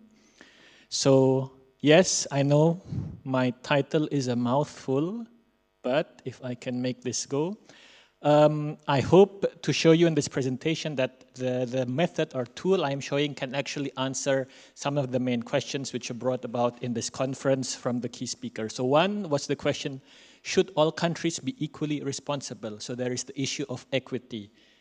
Yeah, Europeans are consuming, Indonesia is facing the impact, who is actually responsible? And from Bu Ami, we heard, how can countries pay, in a specific context, pay for the services that ecosystems are providing? So how can we pay for ecosystem services? And the third question is from Pak Hafaz, yeah, why should we invest in Indonesia? Why should we invest in green projects in Indonesia? And to begin this discussion, I think it's important to start with some concepts. And we see here, Indonesia, a lot of food, abundance, but if you can imagine just one generation before, from my mother, for example, she still has to share one egg with 7 of her siblings. So this abundance that we see is new, but then this abundance has caused environmental degradation too. So to understand this, we need to understand the relation between natural capital or economy. So natural capital is basically ecosystems, nature, all the services that nature provides to us. And the relationship between the two can be seen in two ways. The first is that due to economic impacts, due to the economy, we impact the natural capital. And some of the examples we already know include global warming, biodiversity, land use. However, it's also important to understand that the economy is dependent on natural capital.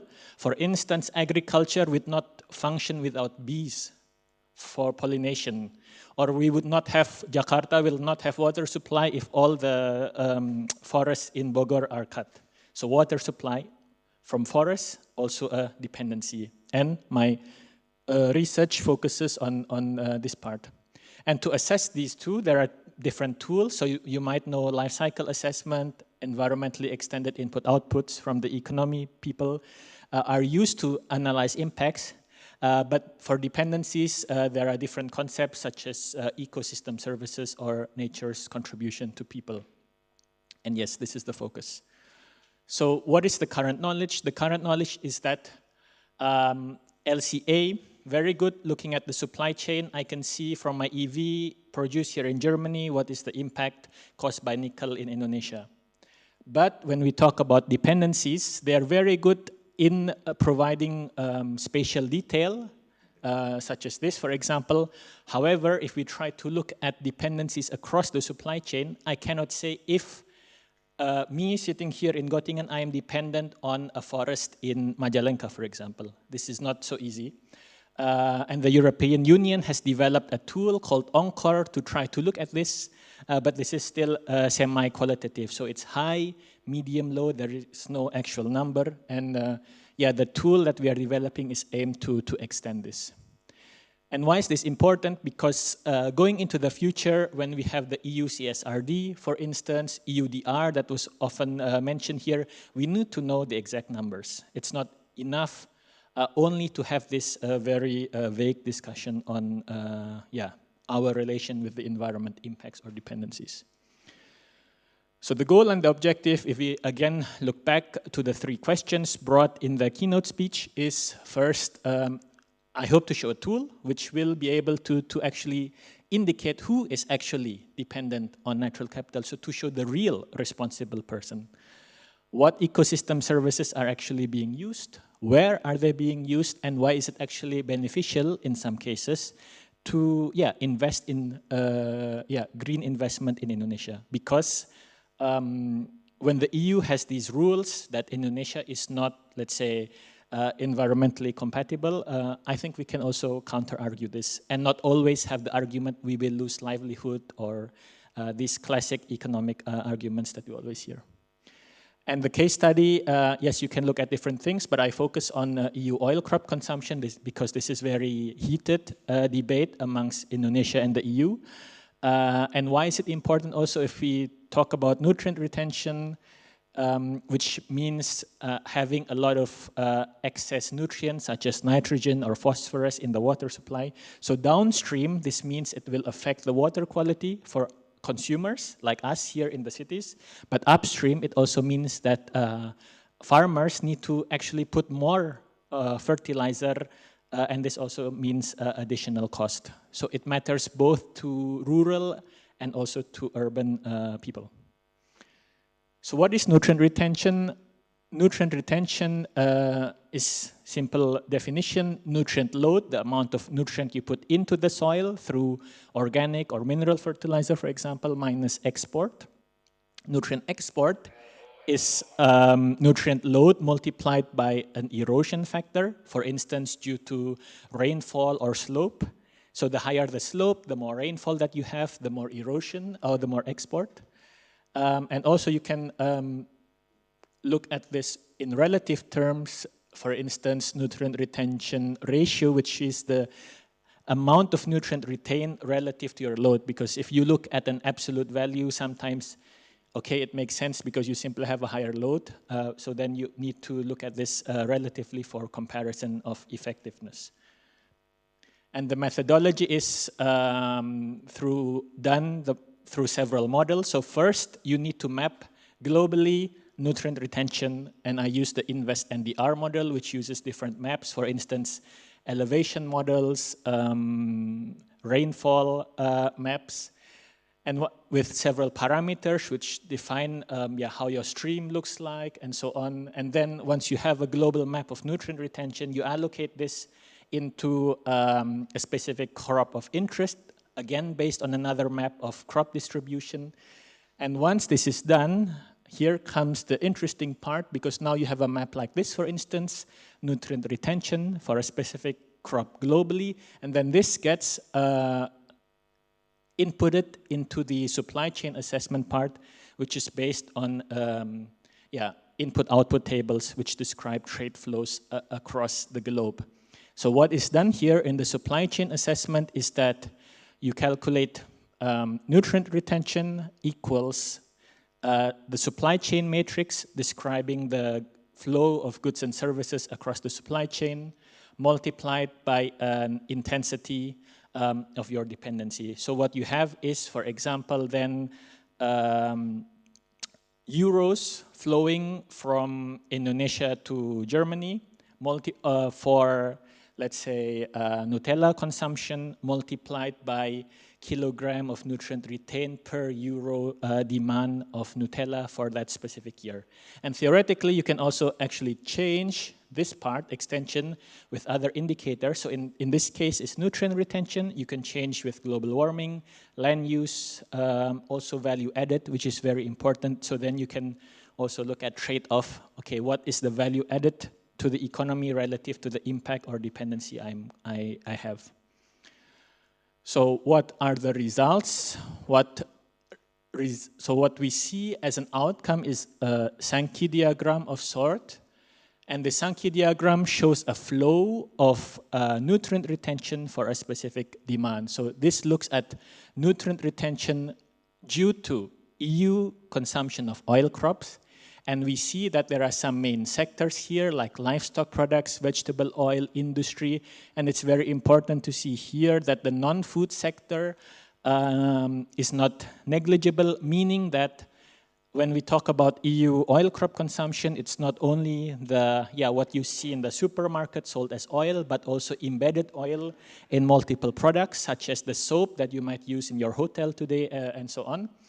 And also, it's very important to see that if we look back to the supply chain, most of the nutrient retention can be traced back to actually non-EU countries, highlighted here in red. So if we only look at the EU, the main EU oil crop is rape, which also makes sense, right? And oil palm comes from Asia.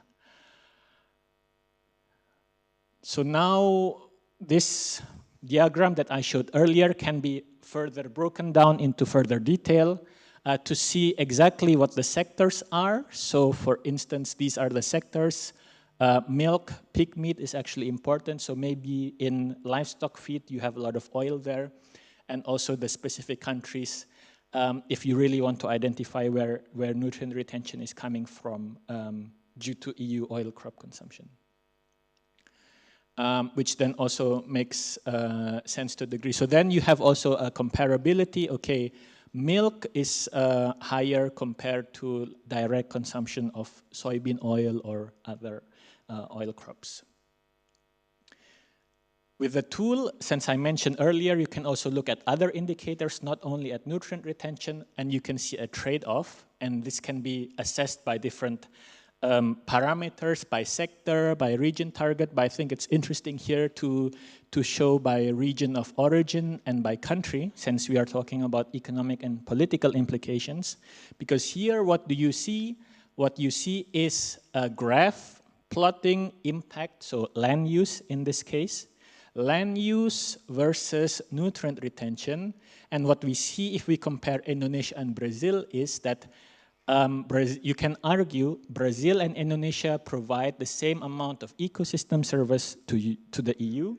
However, the land use that occurs in Brazil is almost, 3 times higher compared to Indonesia. Meaning if we ban oil palm from Indonesia, we are actually shifting the burden of land use to Brazil as an argument against the EU DR rules or several other regulatory mechanisms that the EU is trying to implement now.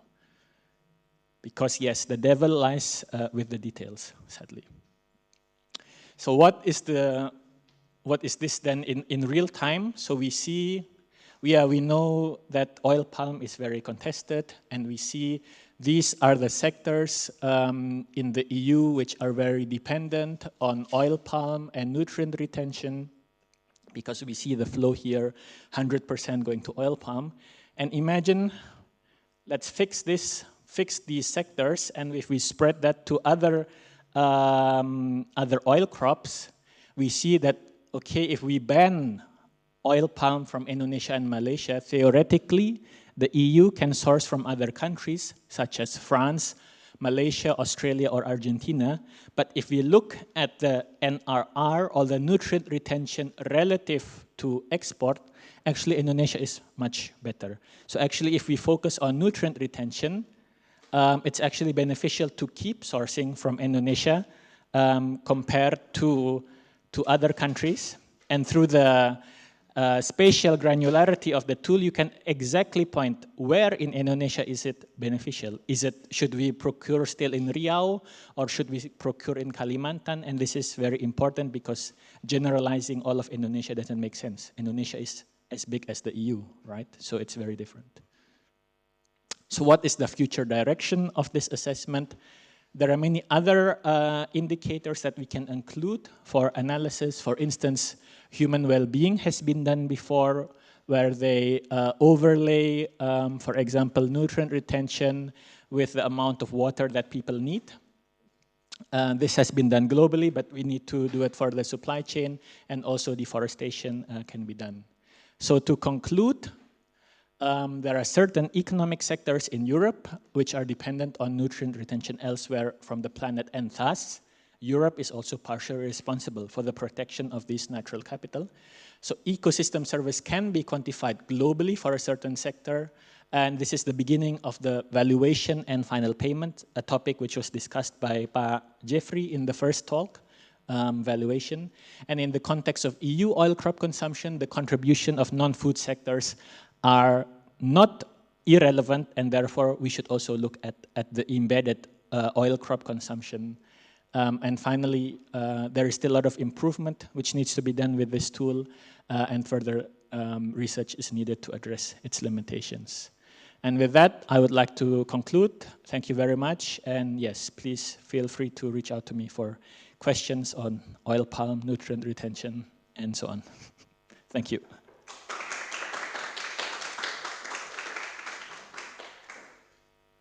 Okay, thank you very much, Maulana. Yeah. I call.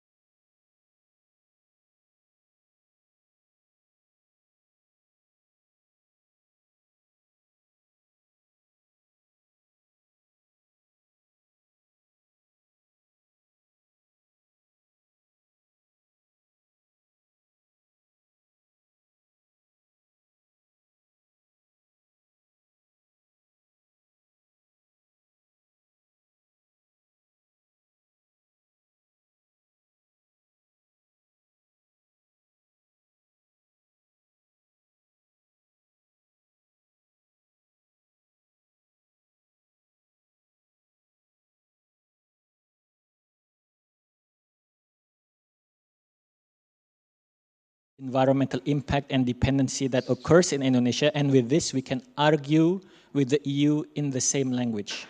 Because the EU is arguing with an environmental language, but we are arguing with an economic language, which sometimes I don't think fits. Nevertheless, I don't know, with the change of politics in the EU to a more conservative-leaning government, maybe they don't care anymore, it's only an economic argument, then at the end of the day, egal. So I guess, we see what happens. Okay, thank you. We should play in the same language. If we discuss with different language, it will be difficult to find a conclusion. Oh, another question, please. Hello, my name is Emerald Dura. I'm from Berlin. Actually, I have a question regarding the topic you just told us earlier. Given the increasing complexity of global supply chains and the interconnectedness of natural capital, how can we effectively balance the economic demands of various sectors with the need to protect and restore ecosystems, in your opinion? Thank you. So these input and output tables, which I described, they are currently post-ante, so they look in the past. So the data is like from 2000 to 2020. But then this methodology has been developed to look into the future, so we can actually predict trade flows happening, let's say, until 2050. First step. And second step in this tool, which I didn't show, I didn't have time in my thesis at the time, you have an indicator called value added. So this is the value added which a certain economic sector brings. So if we develop this tool further, what will happen is that you will be able to see in 2050, by milk sector, you get 10 million euros, but on the other hand, you get 3 tons of nutrient being retained, and then you can compare this for different sectors, different years, different regions, and then you can see if I procure, or if the milk sector procures oil palm in Indonesia, then I get 5 million euros, 2 tons of nutrient retained. If I procure from Brazil, I get maybe only 2 million euros, and even less nutrient retained, only 1 million. Then you can have this trade-off, where does it make sense economically and environmentally in the past, present, future, for economic development and also nature restoration. Thank you. Okay, thank you very much, Maulana. Please give applause to Maulana.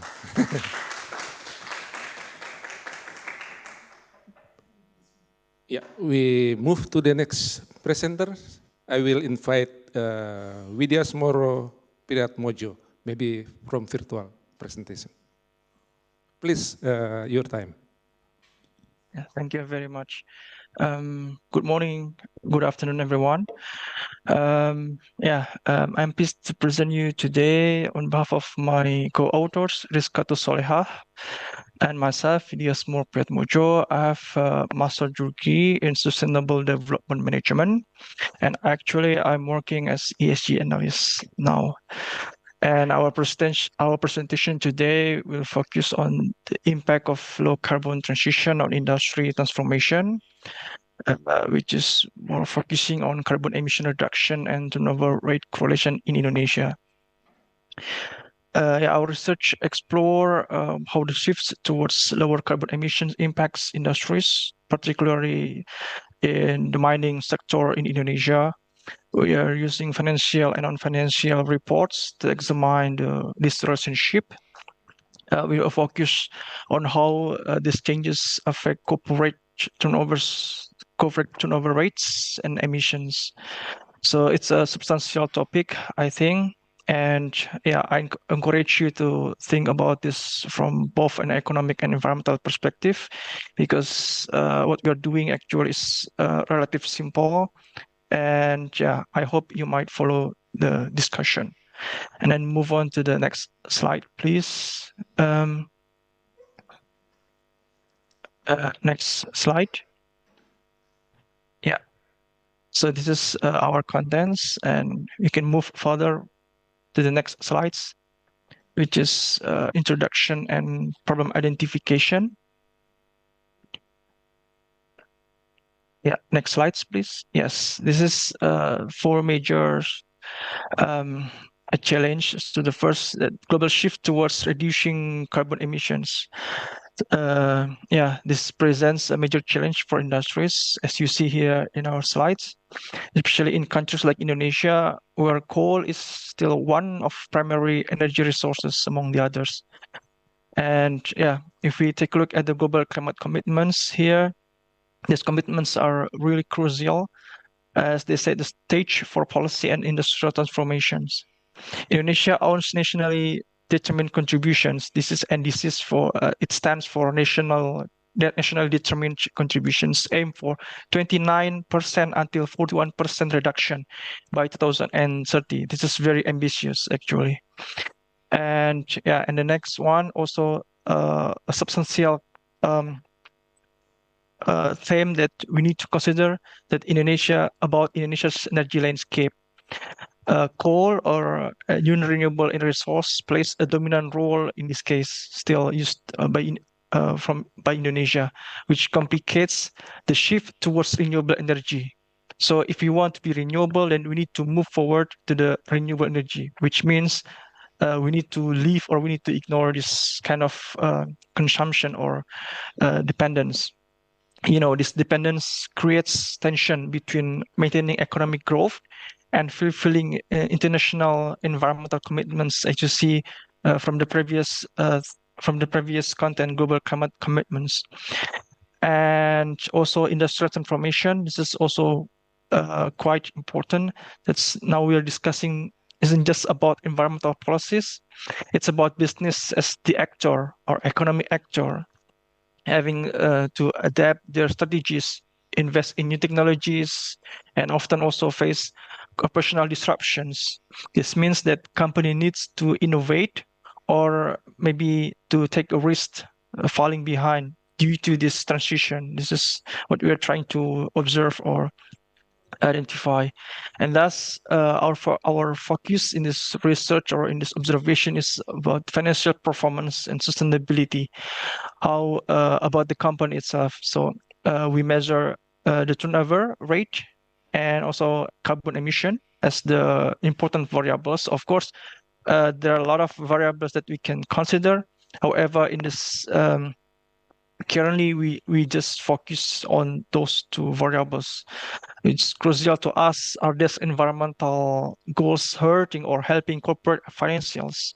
We want to understand if carbon emission reductions lead to lower profits or if they could potentially enhance performance in the long run from this policies or from this transition.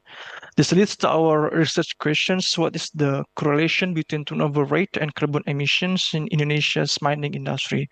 So this is very, I think this is very straightforward questions. And then move on to the next slide.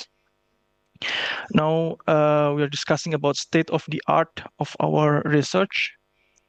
Yeah, next slides, please. Yeah, so this is, we also try to generalize from all literatures we find. So to answer this, let's review some existing research. So firstly, studies from developing countries like Africa, they show a negative correlation between carbon emissions and turnover rate. So in this study, companies that reduce their carbon footprint often see financial benefits, especially as investors or consumers increasing prioritize sustainability. This is this is main finding from Africa. And then we move forward focusing on our country, Indonesia.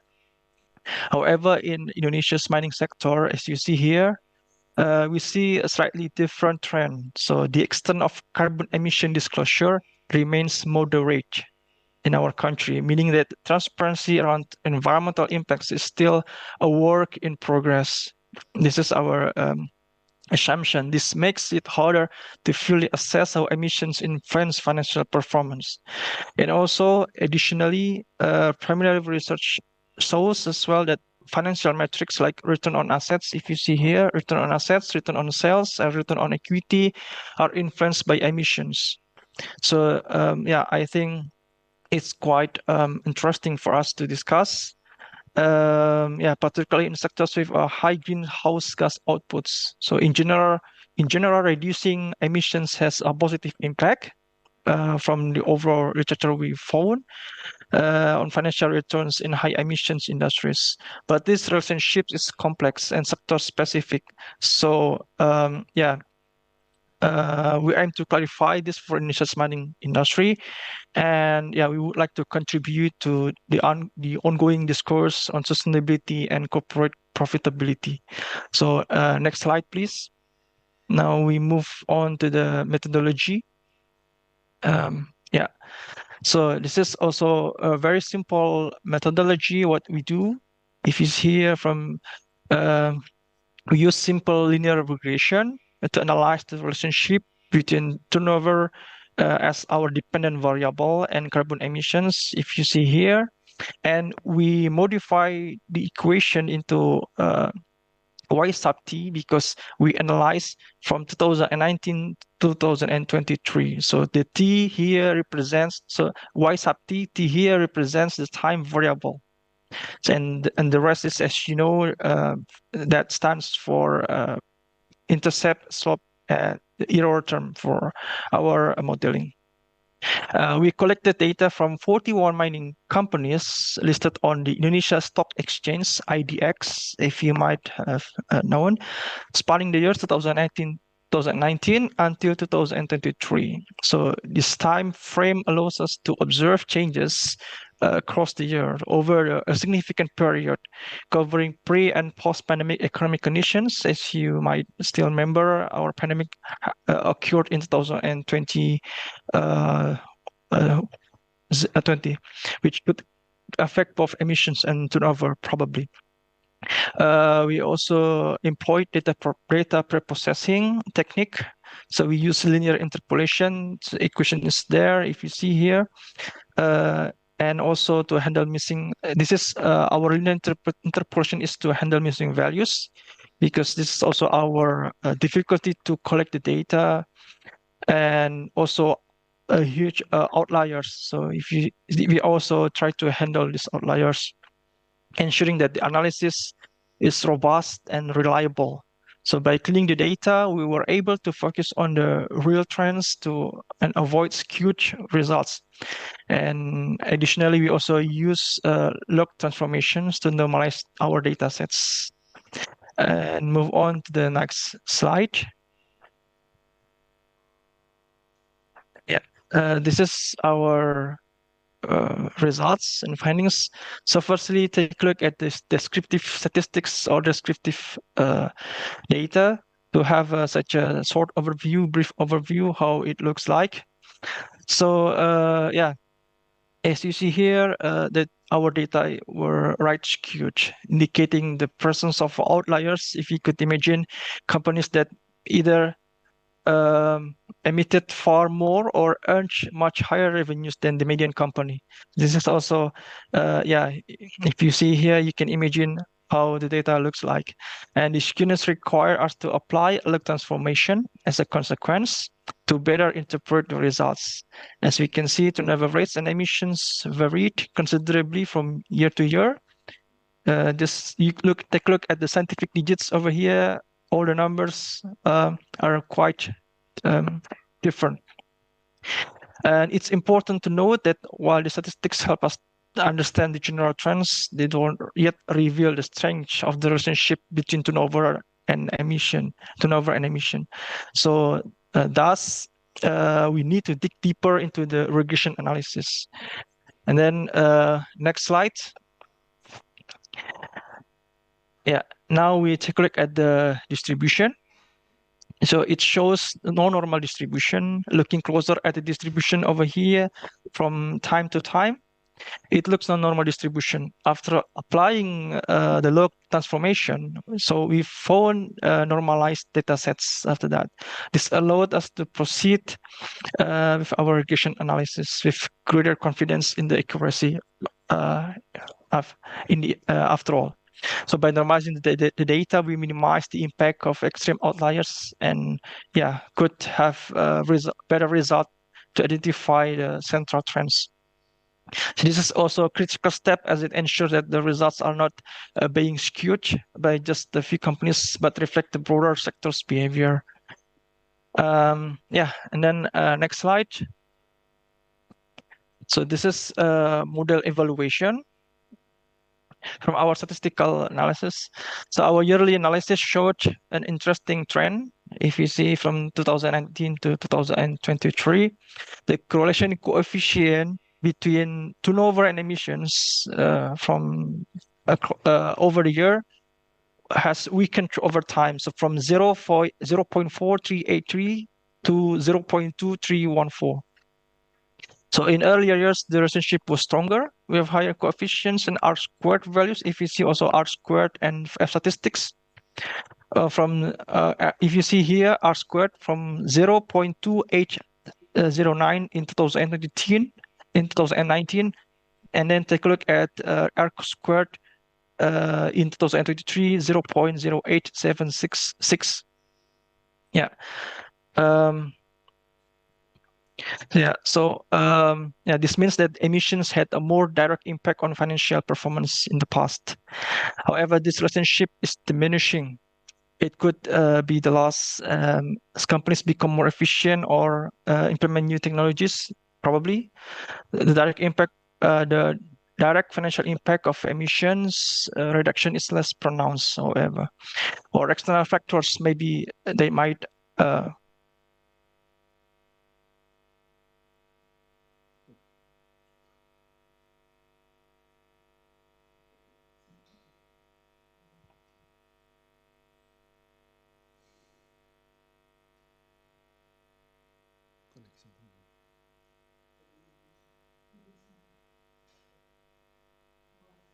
keluar.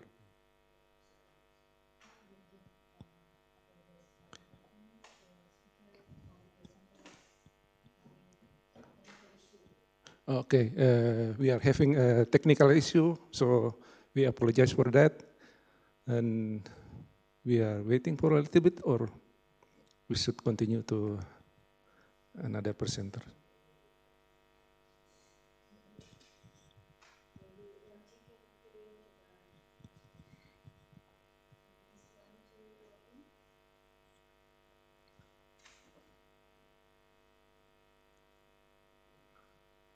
our technical assistant still working on it. If there is possibility, we will continue. Or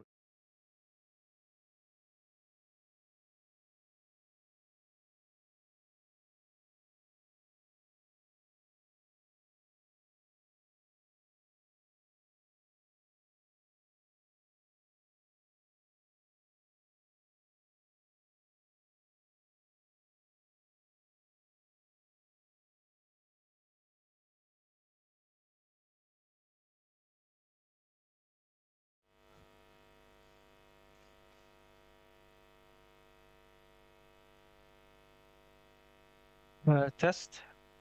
okay. I do apologize for this inconvenience. Yeah. It's okay. Please continue. So speed up my presentation now. Move on to the next slide, please. And so this is the results and findings. If we see here, so we tested two hypotheses. So null hypothesis, that there's no relationship between turnover and emissions.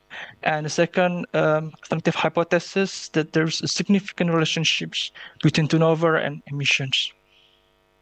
So based on our results, we rejected the null hypothesis. This means that there is indeed a positive relationship between turnover and emissions. Although as mentioned, this relationship has weakened over time. If you see here all the plots, scatter plot from 2019 to 2023, there's still a linear, there's still a linearity among the years. So this finding is quite significant because it shows that emissions reductions and financial performance are linked in the mining industry in Indonesia. But the nature of this risk link is changing as the industry evolves in the current year, which is 2023. And then next slide, conclusion and recommendation. So in conclusion, our study found that higher carbon emissions are associated with higher turnover in Indonesia's mining sector, of course. However, this correlation is weakening, suggesting that the industry is in transition, possibly due to advancements in technology or policy reformation, and increasing regulatory pressures, whatever it is. And our recommendations for future research include analyzing more recent data, because we have some difficulties to access this data due to lack of transparency, and also lack of accessing these financial and non-financial reports. Expanding the scope, also this is also very important that for some reports they do not disclose the scope in accordance with the international standard, which is in ton CO2 ton, which means if we like to calculate by ourselves, then we need to find the standardized this unit, and it's for us at the moment we do not do that. Maybe in the next observation or in next research. And also, considering additional variables such as energy cost, efficiency, and technological innovation, that might also be very interesting for us to add such an additional variable to measure all the variables, how they interact between each other. And these factors could provide a more comprehensive view of how carbon emissions impact not only financial performance, but long-term sustainability, as it is our goal to achieve into the renewable transformation, renewable industry. So we believe that as Indonesia moves forward with its low carbon transition, industry will need to find new ways to balance between profitability with environmental environmental responsibility. So this will involve more transparency, better reporting on emissions, and more investment in green technologies. I think this is as a requirement. Yeah, I think that's all. Thank you. That brings us to the end of our presentation. Thank you for your attention. We welcome any questions or feedback you might have on this topic. And for potential collaborative further research, please contact me. Thank you. Okay, thank you very much.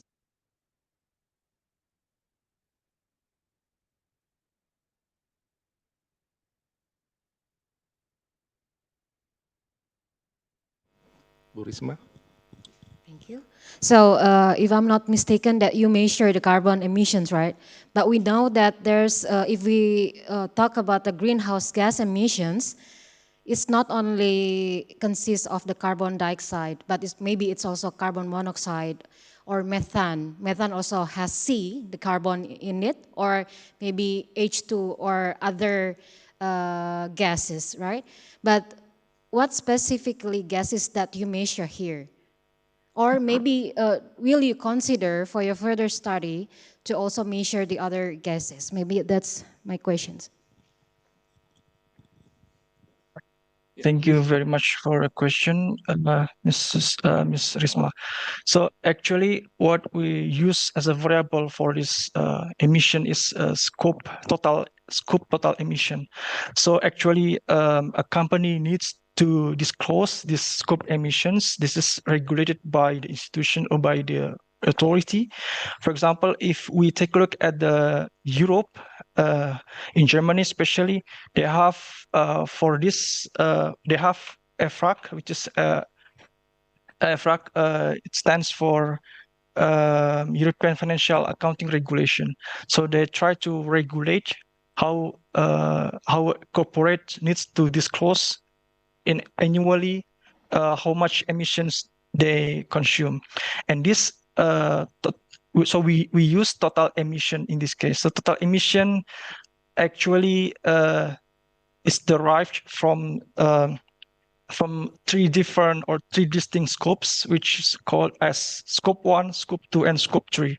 So scope 1, yeah, if you might have such a, we can talk about this scope maybe later in deep if we have time. But in short, I would explain that this scope cover all the energy emission. For example, scope 1 is actually, in short, it's all about emission used by the company for their operation. For example, and it's also, for example, their electricity, their consumption in benzene, for example. This is also this is a part of scope 3, for example. So this scope emissions actually is very useful. And for what you have said, for example, like methane, yes, that's right. That contributes to also to the carbon dioxide. However, this methane is this is out of my knowledge because I do not study deeply for this. But as I know that from circular economy, that methane is also a part of emission. For example, like if you see landfill, that a lot of they consist a lot of methane. So unfortunately, for this is methane is also a part of scope emission, where this I do not know exactly this is a part of scope 1 or scope 2, whatever this is. Overall, this is all in a scope emissions what we are observing. Thank you. Okay. I hope this might answer your question. Okay, thank you. We give applause, but there is no consent. Okay. Thank you. Yeah, again, thank you very much, Widya Smuro.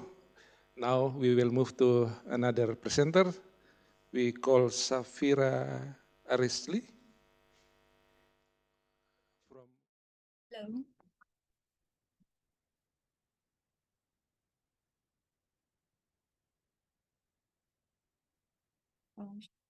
Okay, should I share my screen? I can share my screen. Okay, I can share it.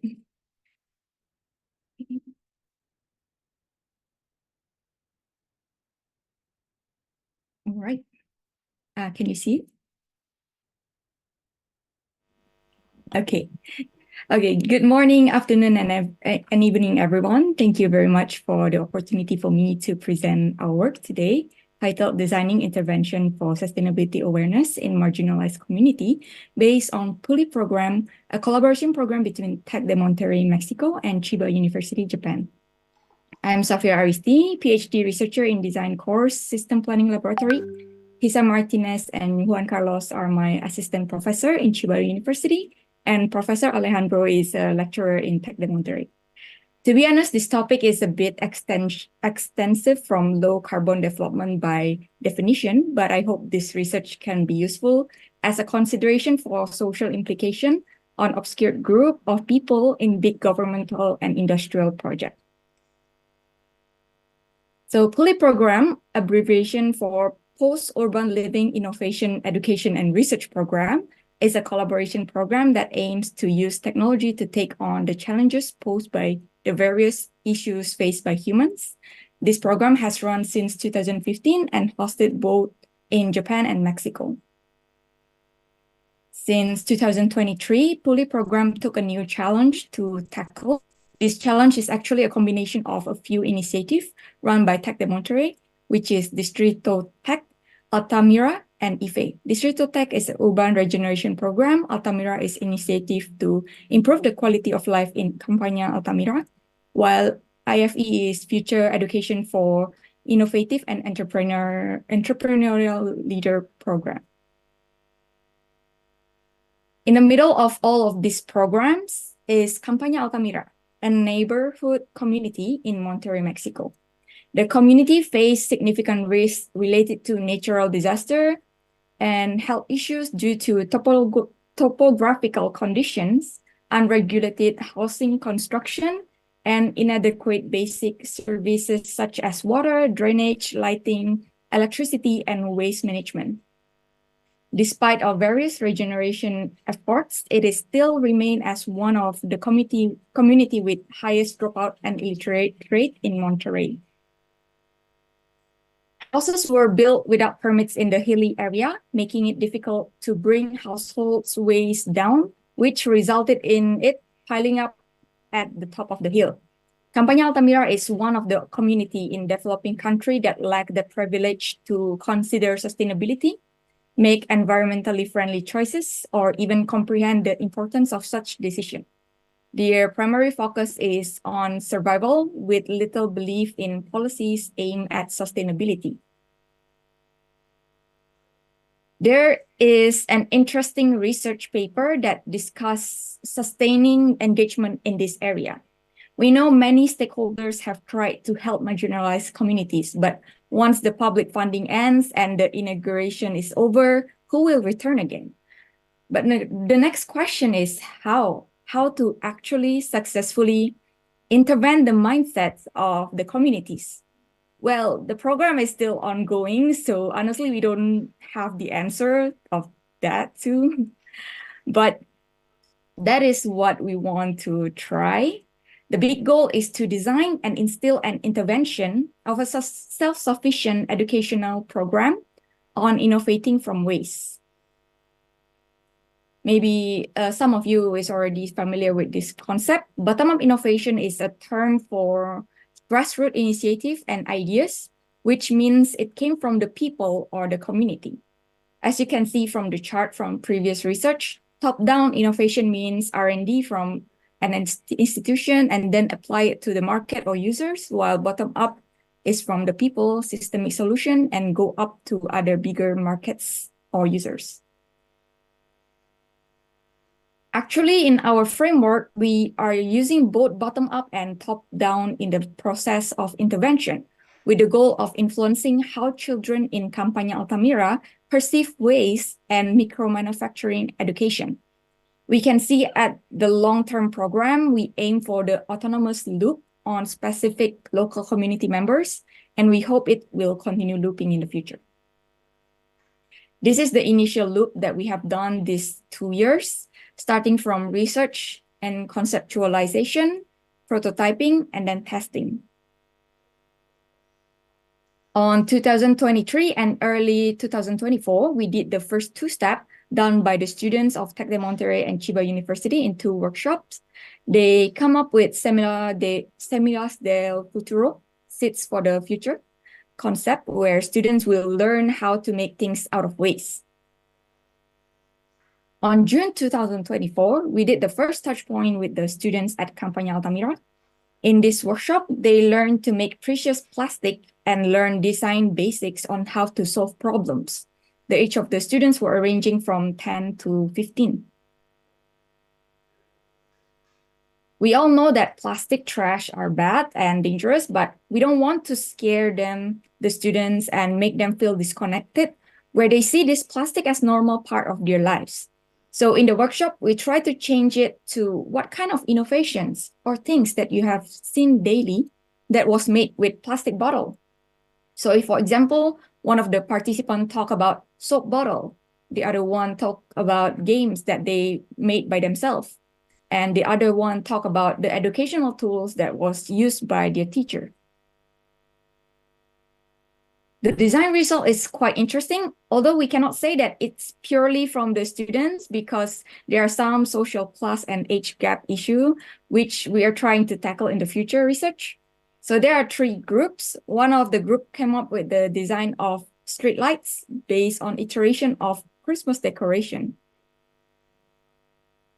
The interesting one is that one of the group came up with a product design and system to bring down the trash from the hilly area.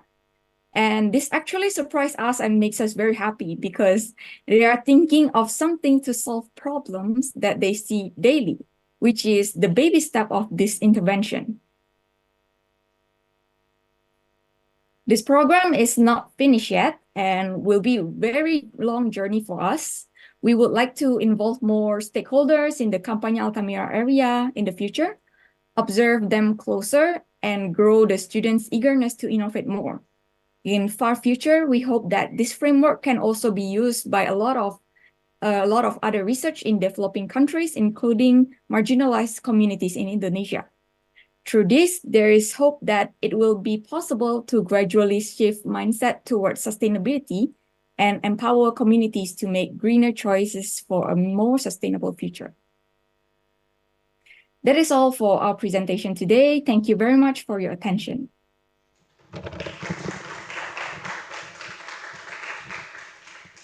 Yeah, thank you very much for Safira Aristi for your presentation. I call for question from participants.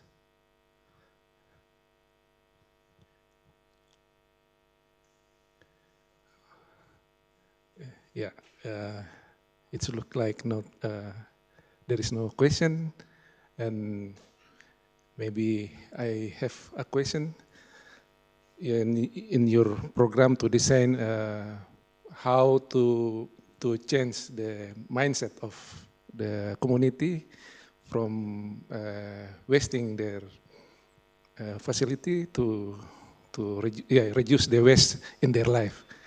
And you said you need more to find out, and you need more time to study this study. And how would you like to study more deep in this study? Mm-hmm.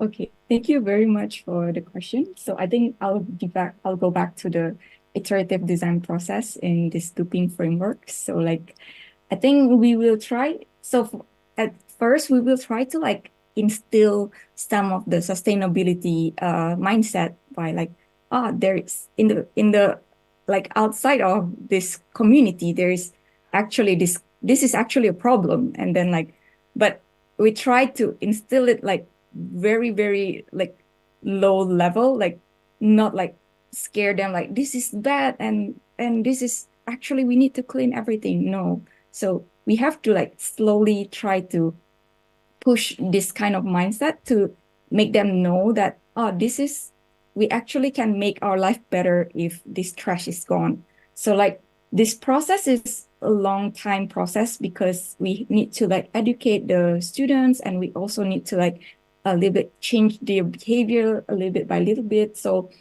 our goal is for them to actually try to innovate for themselves.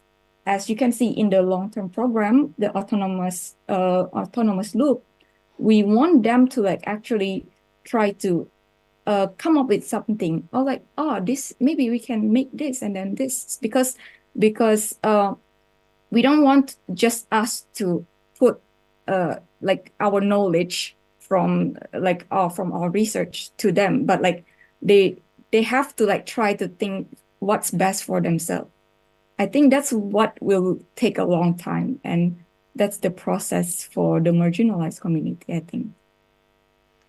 Okay, thank you very much for highlighting the bottom-up method for your research. Okay, we will move to next presenter. We will call.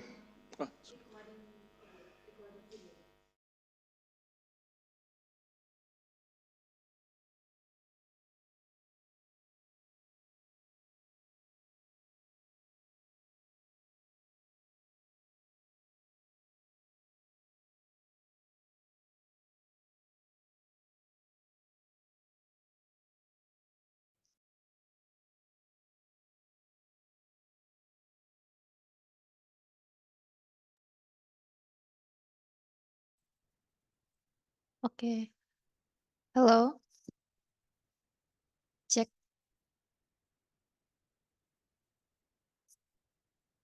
Okay. Mulai.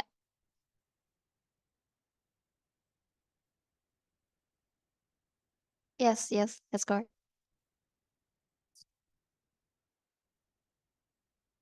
Okay. Okay.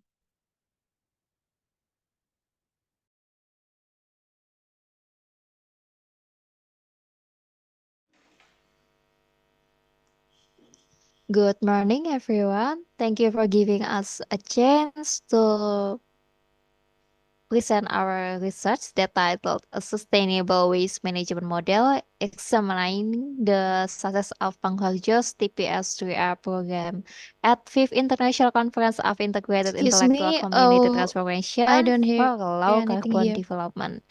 So let me introduce ourselves first. My name is Aprilia Krisyanawati, or April, from Sifrano Consulting, and then my colleagues Unggul Widyanarko or Unggul from Mahakarya Asia University. So our outline stands from introduction, methods, results, discussion, and recommendations. Our research came from improper disposal and limited landfill capacity that eventually deliver preponderant waste management problem in Indonesia. Surprisingly, in 2013, Pangharjo Village had in special region of Yogyakarta made a move by launching TPS3R. TPS3R is always management centers that focus on 3R, reduce, reuse, and recycle. And TPS3R Pangharjo is exists to tackle 5 challenges that happened at Pangharjo Village.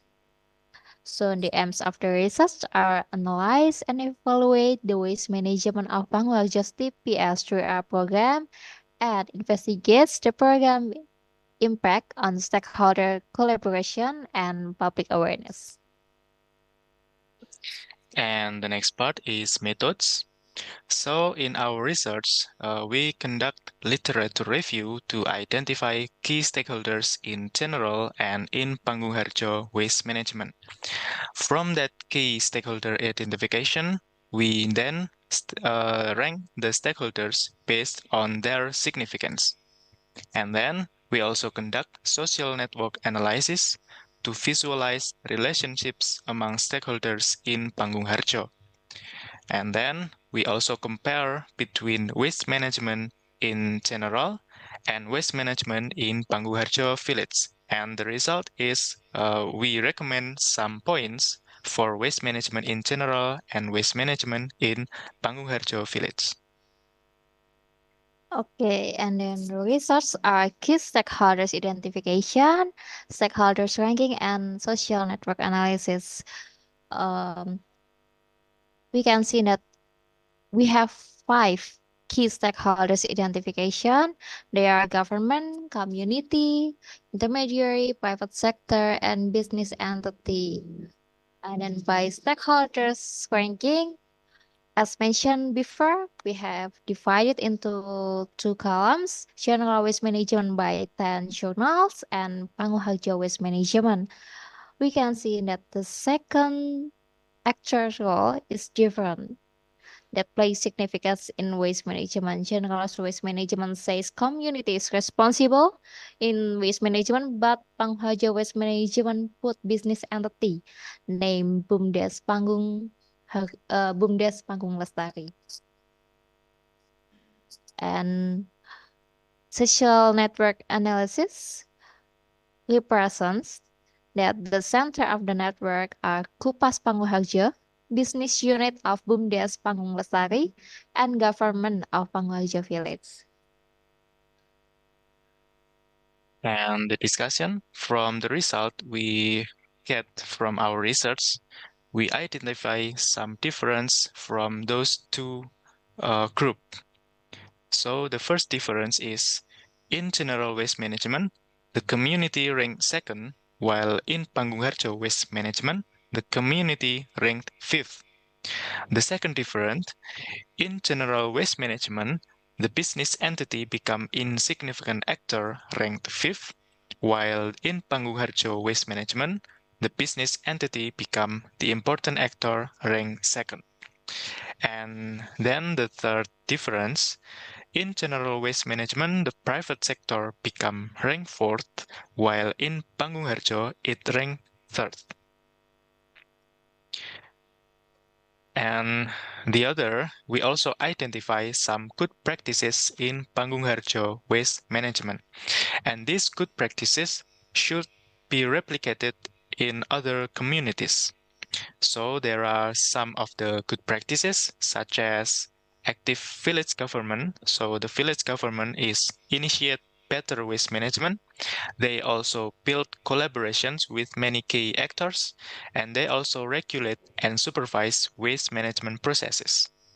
On the other hand, villages business entity plays as main driver for waste management. And also participation of private sectors to support the business cycle. So from the three actors, there are village government, there are village business entity, and there are private sectors. From those three actors, they result in community participation enhancement. While the community participation will be enhanced by itself when the system is well established. And we also identify that good management equals positive impact.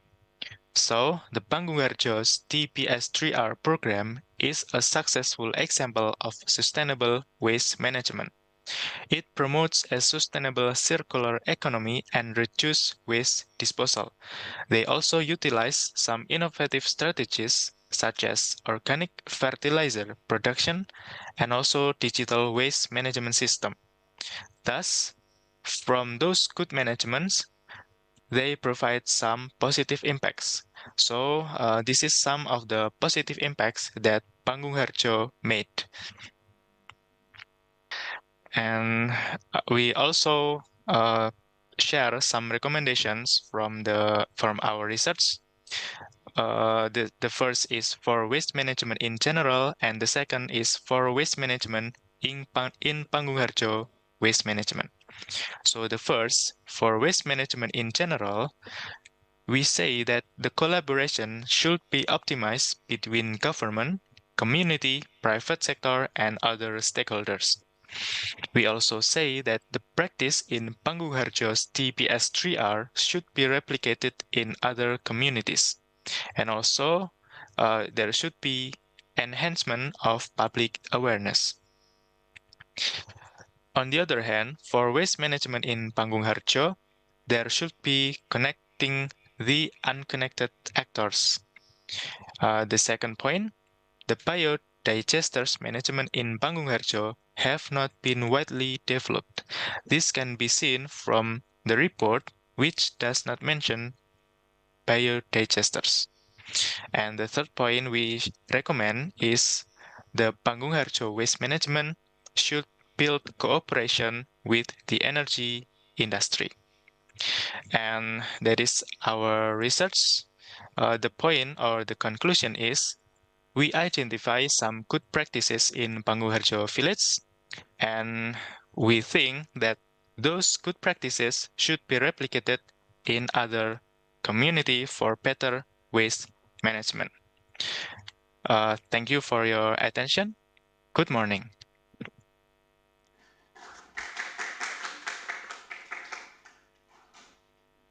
Okay, thank you very much for the presentation. Good practice management, waste management in Panggung Harjo should be replicated to the other area. Thank you. I invite a question from participants.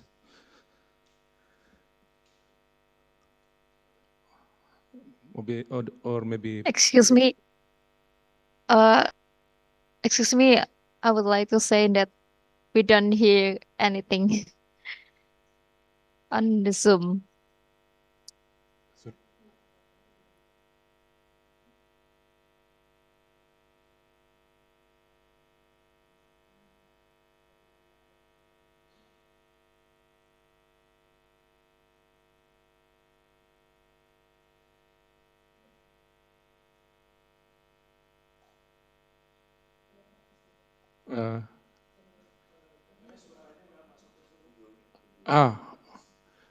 Okay, but sorry.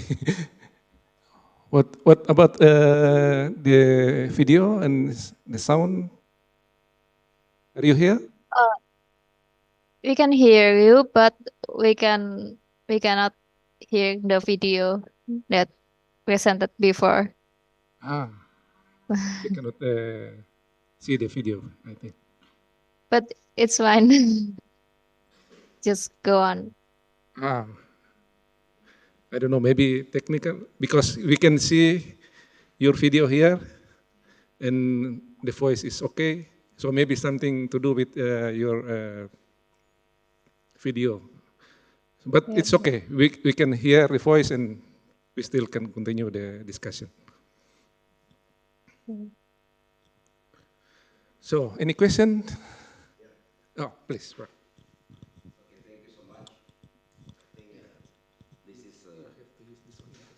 Oh, okay. Thank you so much for the chance. I think this is a good issues about the waste, but I think I'd like to ask you about how you or they trigger the public awareness about the waste issues in Panggung Harjo. Yes, how you or they triggering the public awareness that this is really important about waste issues. I think that. Thank you so much. Okay, maybe Unggul will have a speech too. So I would like to answer this question first. The public.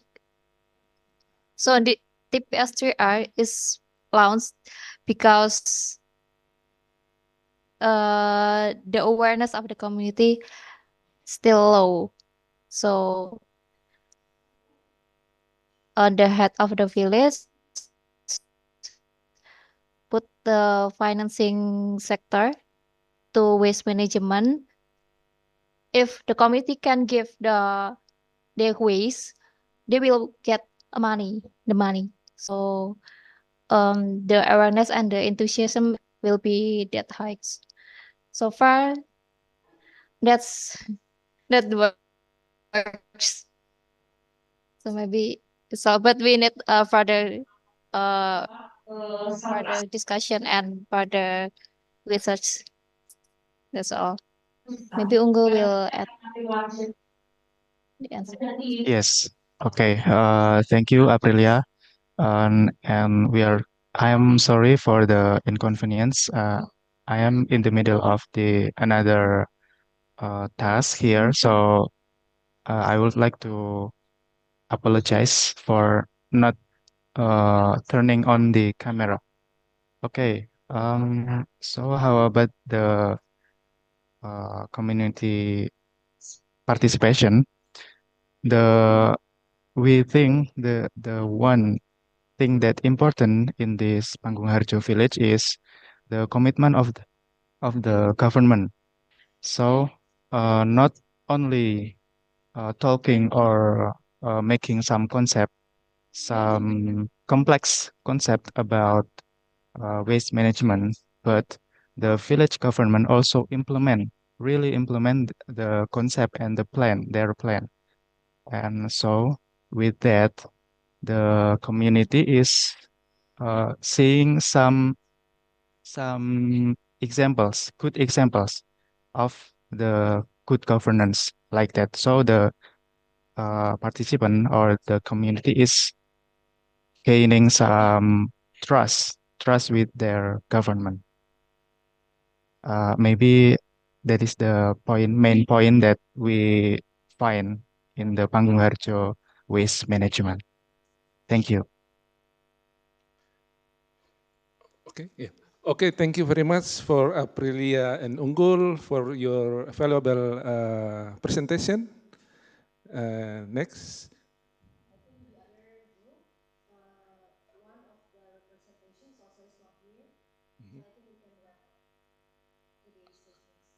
Okay, so all the presentation already presented. The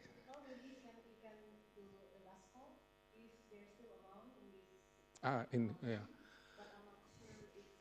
So according to the schedule I have here, we still have Agus Firmansyah, Rina Dwi Oktavianti, Rahmat Hendrawan, and Muhammad Ferdi Firmansyah.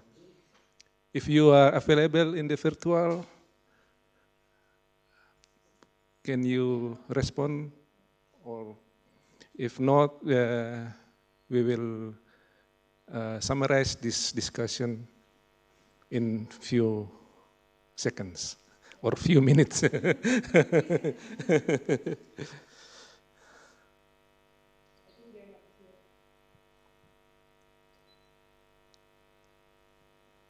Yeah. Okay, I think we will entering the summarizing from the presentation and from the discussion about the impact of low carbon development on economic and social. I will summarize here that the presentation, all the presentation give a positive response for the low carbon development through the improving of social life, the welfare of the community, and also energy transformation from the industry, and also improving the income of the actually the local community. And most of the presentation is like study literature and some result also coming from the on-site research or data collection, and some are combining of both. So, and another point is the studies that has been presented is long-term or short-term studies, and according to each of the suggestion from the studies, they would like to improve their studies by improve the methodology and and doing more in long-term size of the research. So that's what I can summarize for today's presentation. And I think we have come to the end of the session now. Thank you very much for your attention.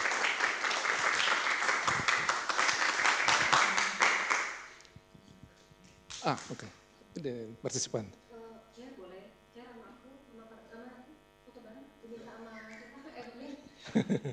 Sorry. Presenternya udah ada.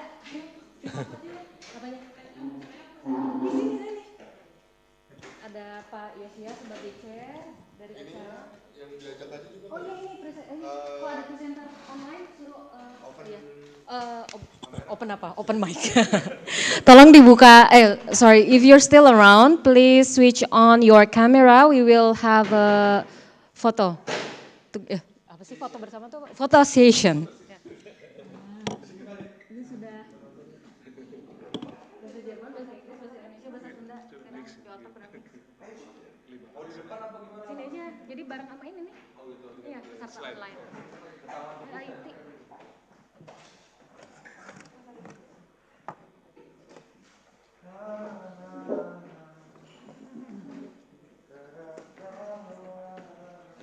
Arahan ya. Mas Widya Smoro mau menyalakan kamera, Mas Niklas? Oke, coba. Kita geser. Aman ya? Semuanya? Sepanjang ini masuk? Masuk. Oke, silakan aba-abanya.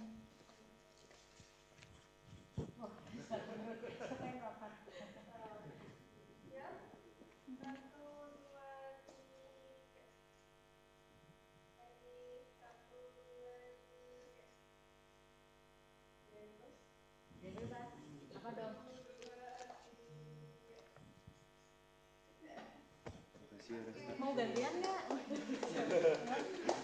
Makasih ya. Thank you very much for all of you.